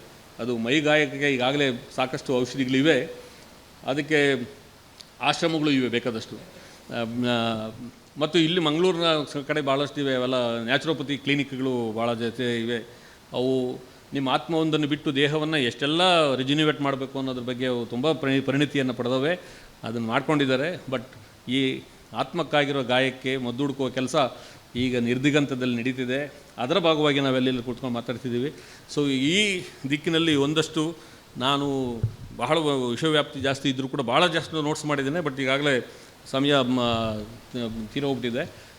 ಶ್ರೀಪಾದ್ ಹೇಳಿದಂತೆ ಏನು ಮಾಡಿದ್ರು 1 ಗಂಟೆ ಒಳಗೆ ನಮ್ಮ ಮಾತು ಮುಗಿಸೋಕ್ಕಾಗದಂಥ ಒಂದು 30 ವರ್ಷ ಪಾಠ ಮಾಡಿ ಅಭ್ಯಾಸ ಆಗಿರೋದ್ರಿಂದ ಈಗ ನಿಮ್ಮ ಜೊತೆ ಚರ್ಚೆ ಮಾಡೋಕ್ಕೂ ಟೈಮಲ್ಲಿ ನಾನೇ ಮಾತಾಡ್ಬಿಟ್ಟು ನಾನು ಅಪರಾಧ ಆಗಿದ್ದೀನಿ. ಬಟ್ ಮೇಷ್ಟು ಅಂತ ಮನ್ನಿಸಿ ಒಂದು 10 ನಿಮಿಷ ಆದರೂ ನಮ್ಗೆ ಸಮಯ ಕೊಡಬೇಕು ಅಂಥೇಳಿ ನಾನು ಶ್ರೀಪಾದ್ ಅವರಲ್ಲಿ ವಿನಂತಿಸ್ತೇನೆ. ನಮಸ್ಕಾರ. ಪ್ರತಿರೋಧದ ನಿಜವಾದ ಮಾದರಿಗಳು ಕನ್ನಡ ರಂಗಭೂಮಿಯಲ್ಲಿ ನಡೆದಿಲ್ಲ, ಪ್ರಸ್ತುತದಲ್ಲಿ ಆಗ್ತಾ ಇಲ್ಲ ಅಂತ ಹೇಳಿದ್ರಿ. ಅದಕ್ಕೆ ಒಂದು ಕಾರಣ, ಈಗ ಮುಂಚೆ ನಾಟಕಗಳಲ್ಲಿ ಅಥವಾ ನಾಟಕವನ್ನು ಅಥವಾ ರಂಗಭೂಮಿಯಲ್ಲಿ ಸಾಹಿತ್ಯದಲ್ಲಿ ಆಗಬೇಕಾದ್ರೆ ವಿಮರ್ಶಕರಿಂದ ಒಂದು ಮತ್ತೆ ಒಂದು ಚಿಂತನೆ ಆಗೋಂಥ ಕ್ರಿಯೆ ಆಗ್ತಾ ಇತ್ತು. ಈಗ ಪ್ರಸ್ತುತದಲ್ಲಿ ರಂಗಭೂಮಿಗಾಗಲಿ ಅಥವಾ ಸಾಹಿತ್ಯಕ್ಕಾಗಲಿ ವಿಮರ್ಶಕರ ಕೊರತೆ ಇರೋದು ಕೂಡ ಅದೊಂದು ಕಾರಣ ಇರ್ಬೋದಾ ಅಂತ ನನಗೆ ಒಂದು ಡೌಟ್ ಇದೆ. ಅದ್ರ ಬಗ್ಗೆ ಏನು ಹೇಳ್ತೀರಾ ಸರ್? ಅದನ್ನು ಪ್ರತಿರೋಧವನ್ನು ಇದು ಪ್ರತಿರೋಧ ಅಂತ ತೋರಿಸೋದಕ್ಕೂ ಕೂಡ ನಿಮಗೊಂದು ಏಜೆನ್ಸಿ ಬೇಕಾಗುತ್ತೆ. ಹಿಂದೆ ಹಂಗೆಲ್ಲ ನವ್ಯಕ್ಕೆ ಒಂದು ಏಜೆನ್ಸಿ ಇತ್ತು. ಅವರು ನಾಟಕ ಬರೀಬೇಕಾದ್ರೆ, ಕಾವ್ಯ ಬರೆಯೋಕ್ಕೆ ಮೊದಲು ಅದನ್ನು ಹೇಗೆ ವಿಮರ್ಶೆ ಮಾಡಿ ಹೇಳಬೇಕು ಅಂತ ಅನ್ನೋದಕ್ಕೆ ಒಂದು ಮೊದಲೇ ನೇಪಥ್ಯದಲ್ಲಿ ಒಂದು ಸಿದ್ಧವಾಗಿತ್ತು. ಅದು ಇವತ್ತು ಅದೊಂದು ಕಣ್ಪಟ್ಟಿ ಅಂತ ನಮಗೆಲ್ಲ ಗೊತ್ತಾಗಿದೆ. ಸೊ ಹಾಗಾಗಿ ನೀವು ಅಂಥದ್ರಿಂದ ಏನು ಪ್ರಯೋಜನ ಪಡಿಬೇಕಾದ ಅವಶ್ಯಕತೆ ಇಲ್ಲ. ನನಗೆ ಹೇಳ್ತಿರೋದು, ಒಟ್ಟು ನಮ್ಮ ಸಮಾಜದ ಒಳಗೆ ಇರುವ ಒಂದು ರೀತಿಯ ಸಾಂಸ್ಕೃತಿಕವಾದ ಮಂಪಿನ ಸ್ಥಿತಿ. ಈಗ ರಾಮಯ್ಯ ಯಾಕೆ ಈಗ ಕೋಲಾರದೊಳಗೆ ಅವರೇ ಕಟ್ಟಿದ ದಲಿತ ಚಳುವಳಿಗಿರೋ ಕಾಲದಲ್ಲಿ ಆ ಭಾಷೆಯನ್ನೇ ಬಿಟ್ಬಿಟ್ಟು ಬುಡ್ಡಿದ್ವೀಪ, ಲ್ಯಾಂಟೀನು, ಒಂಟಿಕೂರಿಗೆ ಅಂತಲ್ಲ ಈ ಭಾಷೆಯಲ್ಲಿ ಯಾಕೆ ಮಾತಾಡಬೇಕು? ಯಾಕೆ 70ರ ದಶಕದಲ್ಲಿ ನಾವು ರೂಪಿಸಿದ ಹೋರಾಟದ ಮಾತುಗಳು ಅವರೇ ಬರೆದ್ರಲ್ಲ. ಚರಬಣರಾಜನ್ನ ಟ್ರಾನ್ಸ್ಲೇಟ್ ಮಾಡಿದರು, ಗದ್ದರನ್ನ ಟ್ರಾನ್ಸ್ಲೇಟ್ ಮಾಡಿದರು, ಇವರೇ ಸ್ಲೋಗನ್ಗಳನ್ನೆಲ್ಲ ಬರೆದ್ರು. ಅದೇನು ಕತ್ತಿ ಏನಿದೆಯಲ್ಲದು, ಖಡ್ಗವಾಗಲಿ ಕಾವ್ಯ ಜನರ ನೋವಿಗೆ ಮಿಡಿಯುವ ಪ್ರಾಣಮಿತ್ರ ಅಂತ ಹೇಳಿದಾಗ ರೋಮಾಂಚನವಾಗಬೇಕಲ್ವಾ? ಈ ಮಾತು ಈಗ ನಾನು ಹೇಳಿದೆ, ನಿಮ್ಮಲ್ಲಿ ಯಾರಿಗಾದರೂ ರೋಮಾಂಚನವಾಯ್ತಾ? ರೋಮ ಕೂಡ ಅಲಗಾಡಿಲ್ಲ. ಯಾಕೆ ಅಂದರೆ ಸಾಂಸ್ಕೃತಿಕವಾಗಿ ಏನೋ ಇಲ್ಲಿ ಒಂದು ದೊಡ್ಡ ಸಮಸ್ಯೆ ಇದೆ. ಅದನ್ನು ನಾವು ಅರ್ಥ ಮಾಡಿಕೊಳ್ಳುವ ಪ್ರಯತ್ನವನ್ನು ಮಾಡ್ತಿಲ್ಲ ಅಂತ ನಾನು ಹೇಳ್ತಿರೋದು. ಇದಕ್ಕೆ ನಮ್ಮ ಆತ್ಮಗಳು ಏನೋ ಭ್ರಷ್ಟವಾಗ್ತಾ ಇವೆ. ಮತ್ತು ಭ್ರಷ್ಟವಾಗಿರೋ ಹ್ಯಾಮ್ಲೆಟ್ನಲ್ಲಿ ಬರ್ತದಲ್ಲ, something is rotten in Denmark ಅಂತ. ಸೊ ಈ something is rotten in India, something is rotten in Karnataka.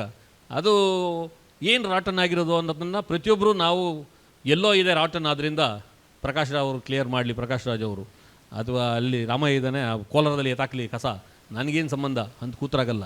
ಈ ಕೊಳಿತಿರೋದು ನಮ್ಮ ಆತ್ಮದಲ್ಲಿ ಕೊಳಿತಾ ಇದೆ, ವಾಸನೆ ಬರ್ತಾ ಇರೋದು. ಈ ಅದ್ಯಾವುದೋ ಇದು ಕತೆ ಗೊತ್ತಲ್ಲ ನಿಮಗೆ, ಕಸ್ತೂರಿ ಮೃಗ ತನ್ನಲ್ಲೇ ಇರೋ ಕಸ್ತೂರಿ ಗೊತ್ತಿಲ್ಲದೆ ಇಲ್ಲಿದೆ ಕಸ್ತೂರಿ ಮೃಗ ಅಂತೇನು ಹುಡುಕಾಡ್ತಿರ್ತದೆ ಅಂತಲ್ಲ. ಹಂಗೆ ವಾಸನೆ ಬಂತಿರೋದು ನಮ್ಮಿಂದ. ಆದರೆ ನಾವು ವಾಸನೆಯನ್ನು ಬೇರೆಯವರಿಗೆ ಟ್ರಾನ್ಸ್ಫರ್ ಮಾಡ್ತಿದ್ವಿ. ಅವರೆಲ್ಲ ಇವತ್ತು ಕಸ ವಿಲೇವಾರಿ ತಾನೇ ನಮ್ಮ ಸರ್ಕಾರಗಳ ಭಾಳ ದೊಡ್ಡ ಸಮಸ್ಯೆ ಮತ್ತು ಭಾಳ ದೊಡ್ಡ ಸಂಕೀರ್ಣ ಆಧುನಿಕ ಸಮಾಜದ ಭಾಳ ದೊಡ್ಡ ಸಮಸ್ಯೆ ಯಾವುದು? ಅದ್ರ ಬಗ್ಗೆ ಕೂಡ ಒಂದು ನಾಟಕ ಮಾಡಬೇಕಲ್ವೇ? ಸ್ವಚ್ಛತಾ ಅಭಿಯಾನ್. ಅದನ್ನು ಹುಡುಕಾಡೋ ಪ್ರಕ್ರಿಯೆನ ನಾವು ಯುವಕರಾದಂತ ನಾವು ಏನು ಮಾಡಬೇಕು? ಈಗ ಮಾಡಿದಾರಲ್ಲ, ಈಗ ನಾವು ಇದನ್ನು ಚರ್ಚೆ ಮಾಡ್ತಿರೋದೇ ನಾವು ಆ ಕಣ್ಣು ಗಾಯಕ್ಕೆ ಒಂದು ಕಣ್ಣು ಗಾಯ ಇದೆ ಅನ್ನೋದನ್ನು ಅರ್ಥ ಮಾಡ್ಕೊಳ್ಳೋ ಪ್ರಯತ್ನ. ಮತ್ತು ಇದು ಅದು ಅದಕ್ಕೆ ನಮ್ಮ ರಾಮಾಯಣ ಹೇಳಿದಂತೆ ಅಥವಾ ಶಿವಪ್ರಕಾಶ್ ಅವರು ಹಿಂದೆ ಅವರು ತಮ್ಮ ಕೃತಿಗಳಲ್ಲಿ ಪ್ರಸ್ತಾಪಿಸಿದಂತೆ ನಮ್ಮ ಪರಂಪರೆಯಲ್ಲಿ ಇಂತಹ ಒಂದು ದೊಡ್ಡ ಗಾಯಗಳ ಒಂದು ಮದ್ದು ಹುಡುಕುವ ಕೆಲಸ ಇದ್ದೇ ಇದೆ. ಕೈವಾರನಾರಾಯಣಪ್ಪನಲ್ಲಿದೆ, ವೇಮನನಿದೆ. ವೇಮನ ಕತೆ ನಾನು ಯಾವಾಗಲೂ ಹೇಳ್ತಿರ್ತೇನೆ. ವೇಮನ ಹೇಳಿದ ಇದೇ ಮಂಗಳೂರಿನಲ್ಲಿ ಹಿಂದೆ ಒಂದು 7-8 ವರ್ಷಗಳಿಂದ ಇದೆ, ಪ್ರತಿರೋಧ ಅಂತಂದರೆ ನೀವು ಮಾಡ್ತಿರೋದಕ್ಕೆ ಹಿಂಸೆಗೆ ವಿರೋಧ ಅಂತಲ್ಲ, ನಾವು ಪ್ರೀತಿಯನ್ನು ಪ್ರತಿರೋಧದ ಒಂದು ಅಸ್ತ್ರವಾಗಿ ಹೇಳಬೇಕು ಅಂತ ಅವತ್ತು ಏನೋ ಯುವಕವಿಗಳು ಸೇರಿದ್ರಿಲ್ಲಲ್ಲ, ಅವ್ರಿಗೆ ಹೇಳಿದೆ ಪ್ರೇಮದ ಬಗ್ಗೆ ಬರೀರಯ್ಯ, ಅದೇನೇ ಪ್ರತಿರೋಧ ಅಂತ ಹೇಳಿದೆ. ಆದರೂ ಇವತ್ತು ಯಾರೂ ಪ್ರೇಮದ ಬಗ್ಗೆ ಬರಿತಾ ಇಲ್ಲ. ಕೊನೆಗೂ ನಾವೇ ಮುದುಕರಾಗಿರೋರು ಪ್ರೇಮದ ಬಗ್ಗೆ ಬರೀಬೇಕು. ಪ್ರೇಮದ ಬಗ್ಗೆ ಬರೀರೇ ಅಂದರೆ ಪ್ರತಿರೋಧದ ಬಗ್ಗೆ ಬರೀತಿದ್ದಾರೆ, ಹೋರಾಟದ ಬಗ್ಗೆ ಬರೀತಿದ್ದಾರೆ. ಪ್ರೇಮವೇ ಪ್ರತಿರೋಧದ ಮೊದಲನೇ ಅಸ್ತ್ರ. ಇದನ್ನು ಪ್ರಪಂಚದ ಎಲ್ಲ ಕವಿಗಳು, ಎಲ್ಲ ದಾರ್ಶನಿಕರು ಹೇಳಿದ್ದಾರೆ.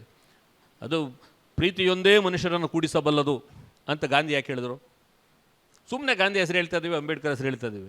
ಆದರೆ ಅವರ ಹೇಳಿದ ತಿಳುವಳಿಕೆ ನಮ್ಮ ನಡೆಯಾಗಿದೆಯಾ, ನುಡಿಯಾಗಿದೆಯಾ, ನಮ್ಮ ಚಿಂತನೆಗಳ ಅದರ ಭಾಗವಾಗಿದೆಯಾ ಅನ್ನುವಂಥ ಪ್ರಾಮಾಣಿಕ ವಿಮರ್ಶೆ ಇಲ್ಲದೆ ಇರೋದ್ರಿಂದ ನಮ್ಮೊಳಗೆ ಕೊಳೆಯುತ್ತಿರುವ ಆ ವಾಸನೆ ನಮಗೆ ಗೊತ್ತಾಗ್ತಾ ಇಲ್ಲ. ನಾವು ವಾಸನೆಯ ಮೂಲ ಎಲ್ಲೋಗಿದೆ ಅಂತ ಇನ್ನೊಬ್ಬರನ್ನು ದೂರ್ತಾ ಕೂತಿದ್ದೀವಿ. ಆಮೇಲೆ ನಾನು ಇನ್ನೊಂದನ್ನು ಅಬ್ಸರ್ವ್ ಮಾಡಿದೆ, ಏನು ಅಂತಂದರೆ ನಮ್ಮಲ್ಲಿ ಸೃಜನಶೀಲವಾದ ಪ್ರಕಾರಗಳಲ್ಲಿ ಅತ್ಯಂತ ಹೊಸ ರೀತಿಯಾದಂಥ ಪ್ರಯೋಗಗಳು ನಡೀತಾ ಇವೆ. ಆದರೆ ದುರದೃಷ್ಟ ಅದನ್ನು ವಿವರಿಸಿ ಹೇಳಬೇಕಾದಂಥ ಭಾಷೆ ಮಾತ್ರ 70ರಲ್ಲೇ ನಿಂತುಬಿಟ್ಟಿದೆ. 70ರ ದಶಕದಲ್ಲಿ ನಿಂತೋಗಿದೆ ಅದು. ಸೊ ಇವತ್ತು ಕೂಡ ನೀವು ಒಂದು ಹಿಂಸೆಯನ್ನು ವಿವರಿಸಿ ಅಥವಾ ಅಧಿಕಾರವನ್ನು ವಿವರಿಸಿ ಅಥವಾ ಅನ್ಯಾಯವನ್ನು ವಿವರಿಸಿ ಅವತ್ತು ಅವರು ರೂಪಿಸಿದ ಆ ಭಾಷೆಯನ್ನು ತಿದ್ಕೊಂಬಂದು ಅದ್ರ ಮೂಲಕ ಮಾತಾಡ್ತಿದ್ದೀವಿ ಹೊರತು, ನನ್ನ ಪ್ರಕಾರ ಸೃಜನಶೀಲವಾದ ಲೋಕ ಬೆಳೆದ ಹಾಗೆ ನಮ್ಮಲ್ಲಿರುವಂಥ ವಿವೇಚನ ಮತ್ತು ವಿಮರ್ಶಾ ಲೋಕ ಬೆಳೆದೇ ಇಲ್ಲ. ಒಂದು ಚಲನೆಯಲ್ಲಿದೆ, ಇನ್ನೊಂದು ಸ್ಥಗಿತವಾಗಿದೆ. ಅದರಿಂದ ಇದು ಸ್ಥಾವರಕ್ಕೆ ಕಳಿವುಂಟು, ಜಂಗಮ ಕಳಿವಿಲ್ಲ.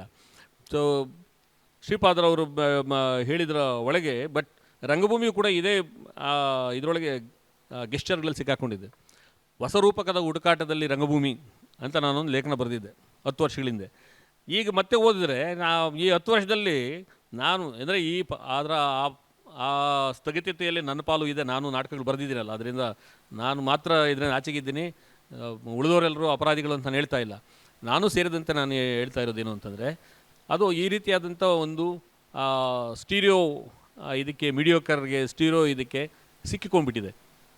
ಅದನ್ನು ಬಿಡಿಸಬೇಕಾದ್ರೆ ಈಗ ಒಂದು ಹೊಸ ರೀತಿಯಾದಂಥ ಅದನ್ನು ಬರಬೇಕು. ಇದು ಯಾರಾದರೂ ಇತ್ತೀಚೆಗೆ ಒಂದು ಮಮ್ಮುಟ್ಟಿದು ಸಿನಿಮಾ ನೋಡಿದರೆ ನಿಮಗೆ ಇದರಲ್ಲಿ ಒಂದು ರೂಪಕ ಇದೆ, ಭ್ರಮಾಯುಗಂ ಅಂತ. ಸೊ ಈ ಭ್ರಮಾಯುಗದಿಂದ ನಾವು ಎಚ್ಚರಗೊಳ್ಳೋದಕ್ಕೆ ಈ ಸದ್ಯಕ್ಕೆ ಸಾಧ್ಯವಿಲ್ಲ. ಈ ಎಲೆಕ್ಷನಲ್ಲೂ ಅದೇನೋ ಭ್ರಮಾಯುಗ ಮುಂದುವರಿಯುವಂಥ ಎಲ್ಲ ಲಕ್ಷಣಗಳೇ ಕಾಣ್ತದೆ.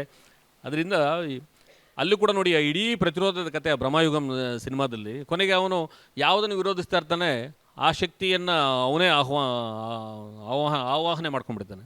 ಸೊ ನಮ್ಮೆಲ್ಲ ಪ್ರಗತಿಪರವಾದಂಥ ಸಂಸ್ಥೆಗಳು, ವ್ಯಕ್ತಿಗಳು ಕಳೆದ 30 ವರ್ಷಗಳಲ್ಲಿ ಅದೇ ಆಗಿದ್ದಾರೆ.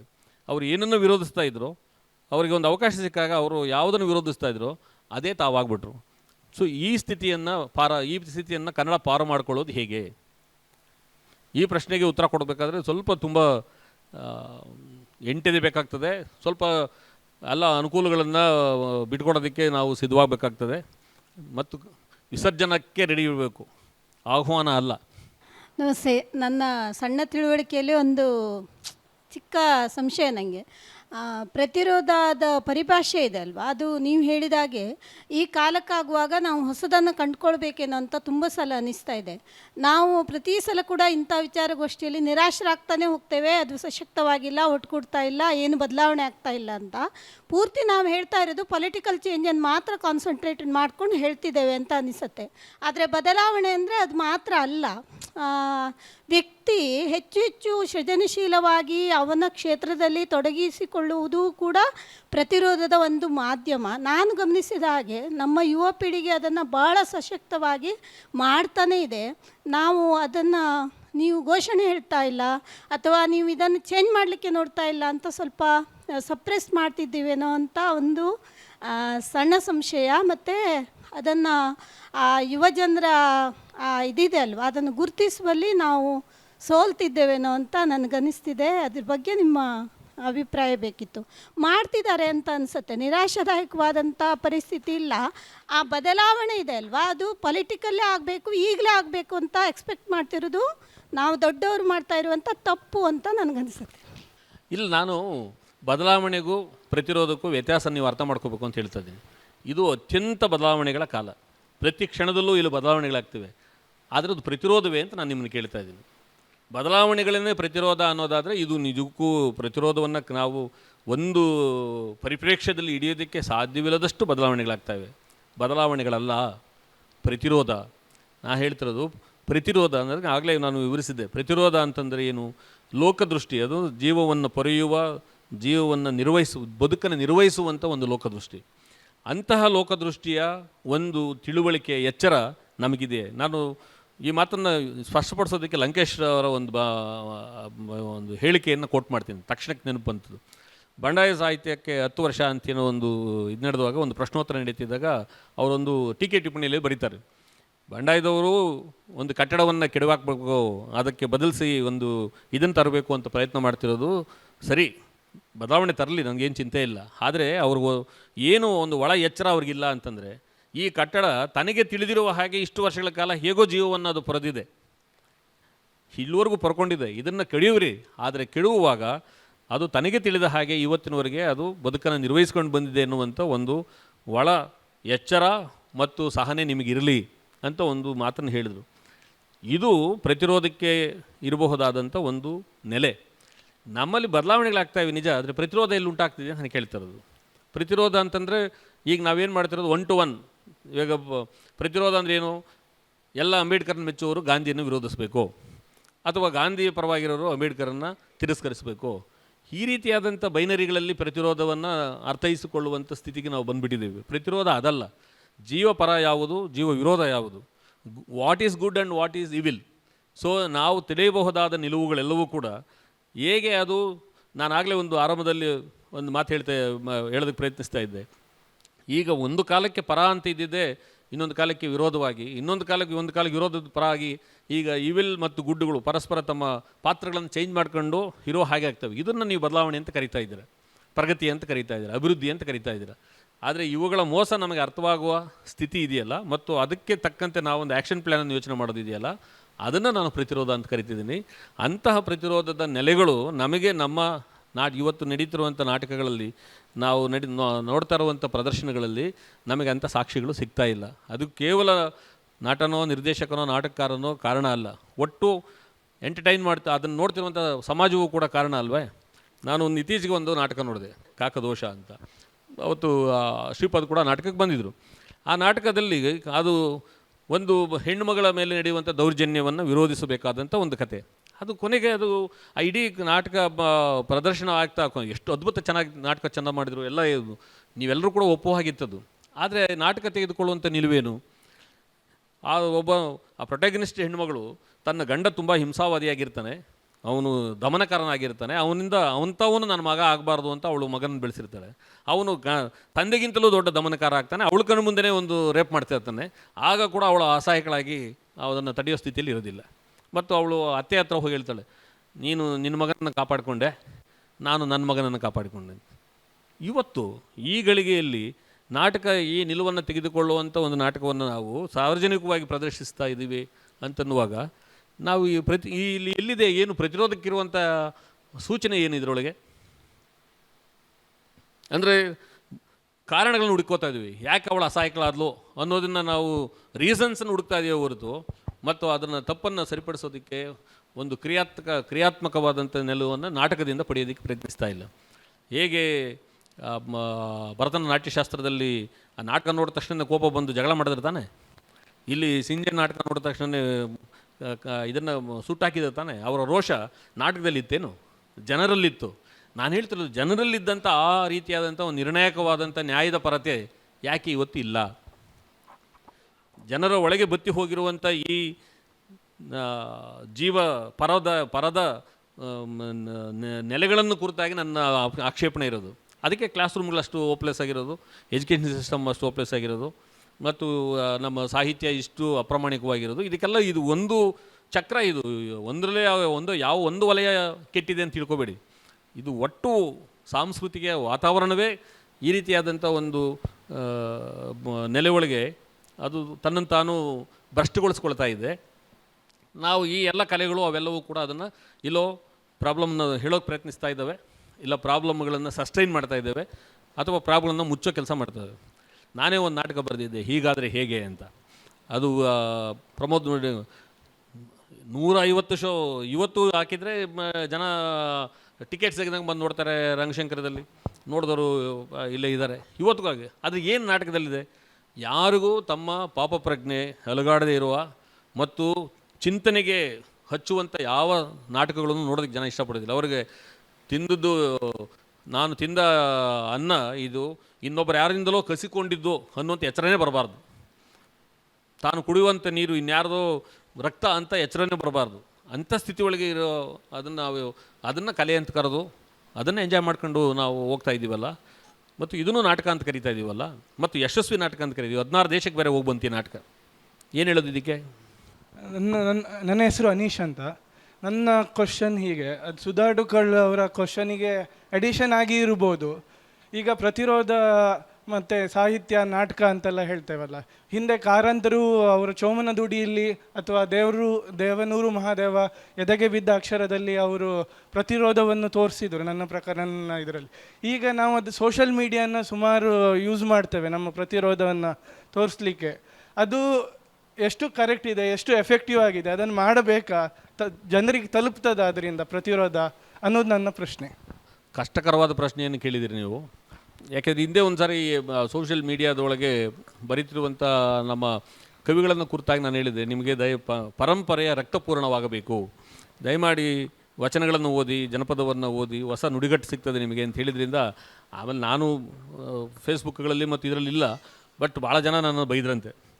ಎಲ್ಲಿದೆ ರಕ್ತದ ಬ್ಯಾಂಕು ತೋರಿಸಿ, ಬ್ಲಡ್ ಬ್ಯಾಂಕ್ ಕೊಡಿ, ನಾವು ತೊಗೊಂಬರ್ತೀವಿ, ಕಾವ್ಯದ ಬ್ಲಡ್ ಬ್ಯಾಂಕ್ ಎಲ್ಲಿದೆ ಅಂತೆಲ್ಲ ಕೇಳಿ ಬೈದ್ರಂತೆ. ಹಂಗಾಗಿ ಇವತ್ತು ಏನಾಗ್ತಿದೆ ಅಂತಂದರೆ, ಪ್ರತಿಯೊಬ್ಬ ವ್ಯಕ್ತಿಯೂ ಕೂಡ ನ್ಯಾಯಾಧೀಶನ ಹಾಗೆ ಮಾತಾಡೋದನ್ನು ಕಲ್ತಿದ್ದಾರೆ. ಸೋಷಿಯಲ್ ಮೀಡಿಯಾದಲ್ಲಿ ಮಾತನಾಡೋರೆಲ್ಲರೂ ಕೂಡ ತೀರ್ಪುಗಾರರೇ ಆಗಿದ್ದಾರೆ. ಅದು ಸಮಸ್ಯೆ ಇರೋದು.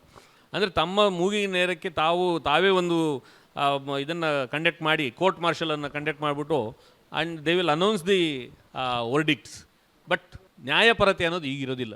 ನ್ಯಾಯಪರತೆ ಏನಿರುತ್ತೆ ಅಂತಂದರೆ, ನೀವು ಯಾರನ್ನು ಅಪೋಸ್ ಮಾಡ್ತೀರಿ ಅವರ ಶೂನಲ್ಲೂ ಕೂಡ ನೀವು ನಿಂತು ಅವರ ದೃಷ್ಟಿಯಿಂದಲೂ ಅದನ್ನು ಯೋಚಿಸಿ ನೀವು ಒಂದು ನಿರ್ಣಯವನ್ನು ಮಾಡಬೇಕಾಗತ್ತೆ. ಹೀಗೆ ಒಂದು ಪ್ರಾಮಾಣಿಕವಾಗಿ ನ್ಯಾಯದ ದೃಷ್ಟಿಯಿಂದ ಒಂದು ವಿಷಯವನ್ನು, ಅನುಭವವನ್ನು ವ್ಯಾಖ್ಯಾನಿಸುವ, ನಿರೂಪಿಸುವ ವಿಧಾನಗಳು ಇವತ್ತು ನಮ್ಮ ಸೋಷಿಯಲ್ ಮೀಡಿಯಾದೊಳಗೆ ಕಣ್ಮರೆಯಾಗ್ಬಿಟ್ಟಿವೆ. ಸೊ ಅದರಿಂದ ಅವರೇ ಪ್ರತಿಯೊಂದು ಕೋರ್ಟ್ ಥರ ಕಾಣಿಸ್ತದೆ. ಪೀಸ್ಗಳನ್ನು ಕಳಿಸ್ತಾರೆ, ನಾನು ಅದೆಲ್ಲ ನೋಡೋದಿಲ್ಲ, ನನ್ನ ಮೊಬೈಲಿಗೆಲ್ಲ ನಾನು ಬರೆದಿ ನೋಡಿ ಸರ್ ಅಂತೆಲ್ಲ ಕಳಿಸ್ಕೊಡ್ತಾರೆ ನಮ್ಮ ವಿದ್ಯಾರ್ಥಿಗಳವರೆಲ್ಲ. ಅವರೆಲ್ಲರೂ ಕೂಡ ಎಷ್ಟು ಜನ ನ್ಯಾಯಾಧೀಶರಿದ್ದಾರೆ ಈ ದೇಶದಲ್ಲಿ? ಪ್ರತಿಯೊಬ್ಬ ವ್ಯಕ್ತಿಯೂ ಕೂಡ ಒಂದೊಂದು ಕೋರ್ಟನ್ನು ಕ್ಯಾರಿ ಮಾಡ್ತಾ ಇದ್ದಾನೆ. ತೆಲುಗಿನಲ್ಲಿ ಒಬ್ಬ ಕವಿ ಇದ್ದ, ಆ ಕವಿ ಹೇಳ್ತಿದ್ದ, ಆ ಕವಿ ಏನು ಹೇಳ್ತಿದ್ದಂದರೆ, ಪ್ರತಿಯೊಬ್ಬ ವ್ಯಕ್ತಿಯೊಳಗೂ ಒಂದು ಸ್ಮಶಾನವಿದೆ, ಆತ ತನ್ನ ಸ್ಮಶಾನವನ್ನು ಹೊತ್ಕೊಂಡೇ ತಿರುಗ್ತಿದ್ದಾನೆ ಅಂತ ಅವನೊಂದು ಕವಿತೆಯ ಸಾಲು ಬರೆದಿದ್ದ. ಅವಾಗೆಲ್ಲ ನನಗೆ ಎಷ್ಟು ಆಂಟ್ ಮಾಡ್ತಾ ಇತ್ತು ಅಂತಂದರೆ, ಹೌದು ನನಗೆ ಗೊತ್ತಿಲ್ವಲ್ಲ, ನಮ್ಮೊಳಗೆ ಒಂದು ಸ್ಮಶಾನವನ್ನು ನಾವು ಹೊತ್ಕೊಂಡು ಹೋಗ್ತಾ ಇದ್ದೀವಿ ಅಂತ. ಇವತ್ತು ಪ್ರತಿಯೊಬ್ಬ ವ್ಯಕ್ತಿ ಒಂದು ಕೋರ್ಟನ್ನು ಹೊತ್ಕೊಂಡು ಹೋಗ್ತಾ ಇದ್ದಾರೆ. ಸೊ ಇವರ್ ಆಲ್ ಜಡ್ಜಸ್, ನಿಮ್ಮ ಹತ್ರ ತೀರ್ಪುಗಳಿದೆ, ಅಪರಾಧಗಳಿಗಾಗಿ ಹುಡುಕ್ತಾ ಇದ್ದೀರಾ. ಕಿರಣ್ ಕುಮಾರ್ ಅಂತ ಸರ್. ನನ್ನ ಪ್ರಕಾರ ಪ್ರತಿಯೊಂದು ಪ್ರತಿರೋಧಕ್ಕೂ ಒಂದು ಬೆಲೆ ಕಟ್ಟಬೇಕಾಗತ್ತೆ.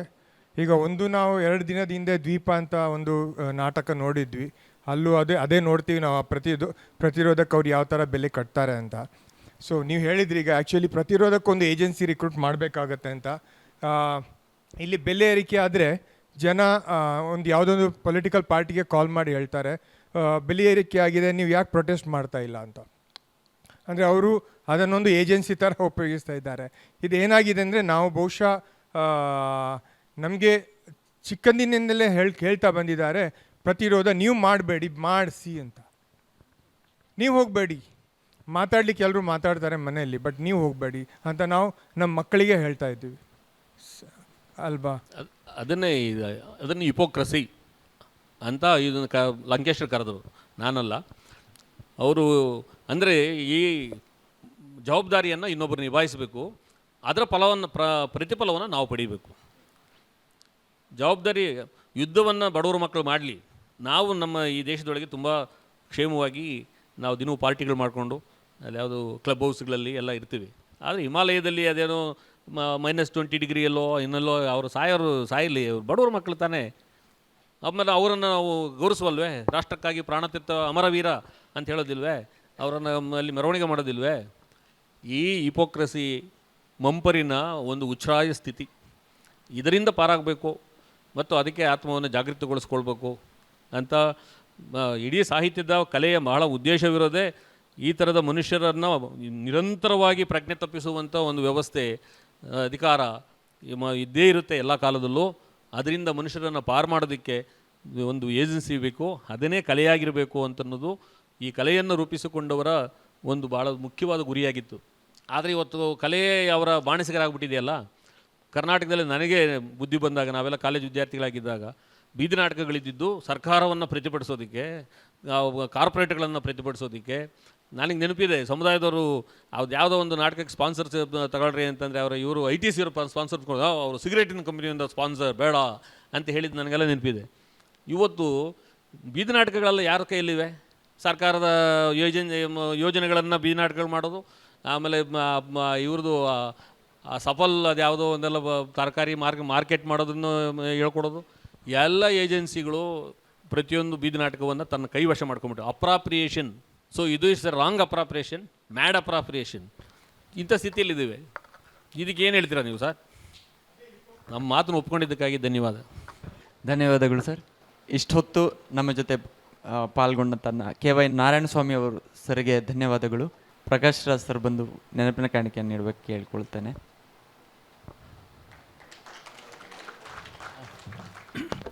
ನಾವು ಮೊದಲನೇ ದಿನದಿಂದ ಇಲ್ಲೊಂದು ನೆನಪಿನ ಕಾಣಿಕೆಯಾಗಿ ಕೆಲವು ಪುಸ್ತಕಗಳನ್ನು ಒಂದು ಬ್ಯಾಗ್ನಲ್ಲಿ ಇಟ್ಟು ಕೊಡ್ತಾ ಇದ್ದೀವಿ. ಆ ಬ್ಯಾಗ್ನ ಮೇಲೆ ತುಂಬ ಸುಂದರವಾದ ಪೇಂಟಿಂಗ್ಗಳಿದ್ದಾವೆ. ಆ ಪೇಂಟಿಂಗನ್ನು ನಮಗೆ ಒದಗಿಸಿದವರು, ಅದನ್ನು ರಚನೆ ಮಾಡಿದವರು ನಭಾ ಒಕ್ಕುಂದ ಅವರು ಇಲ್ಲಿದ್ದಾರೆ. Thank you Nabha. ಧನ್ಯವಾದಗಳು.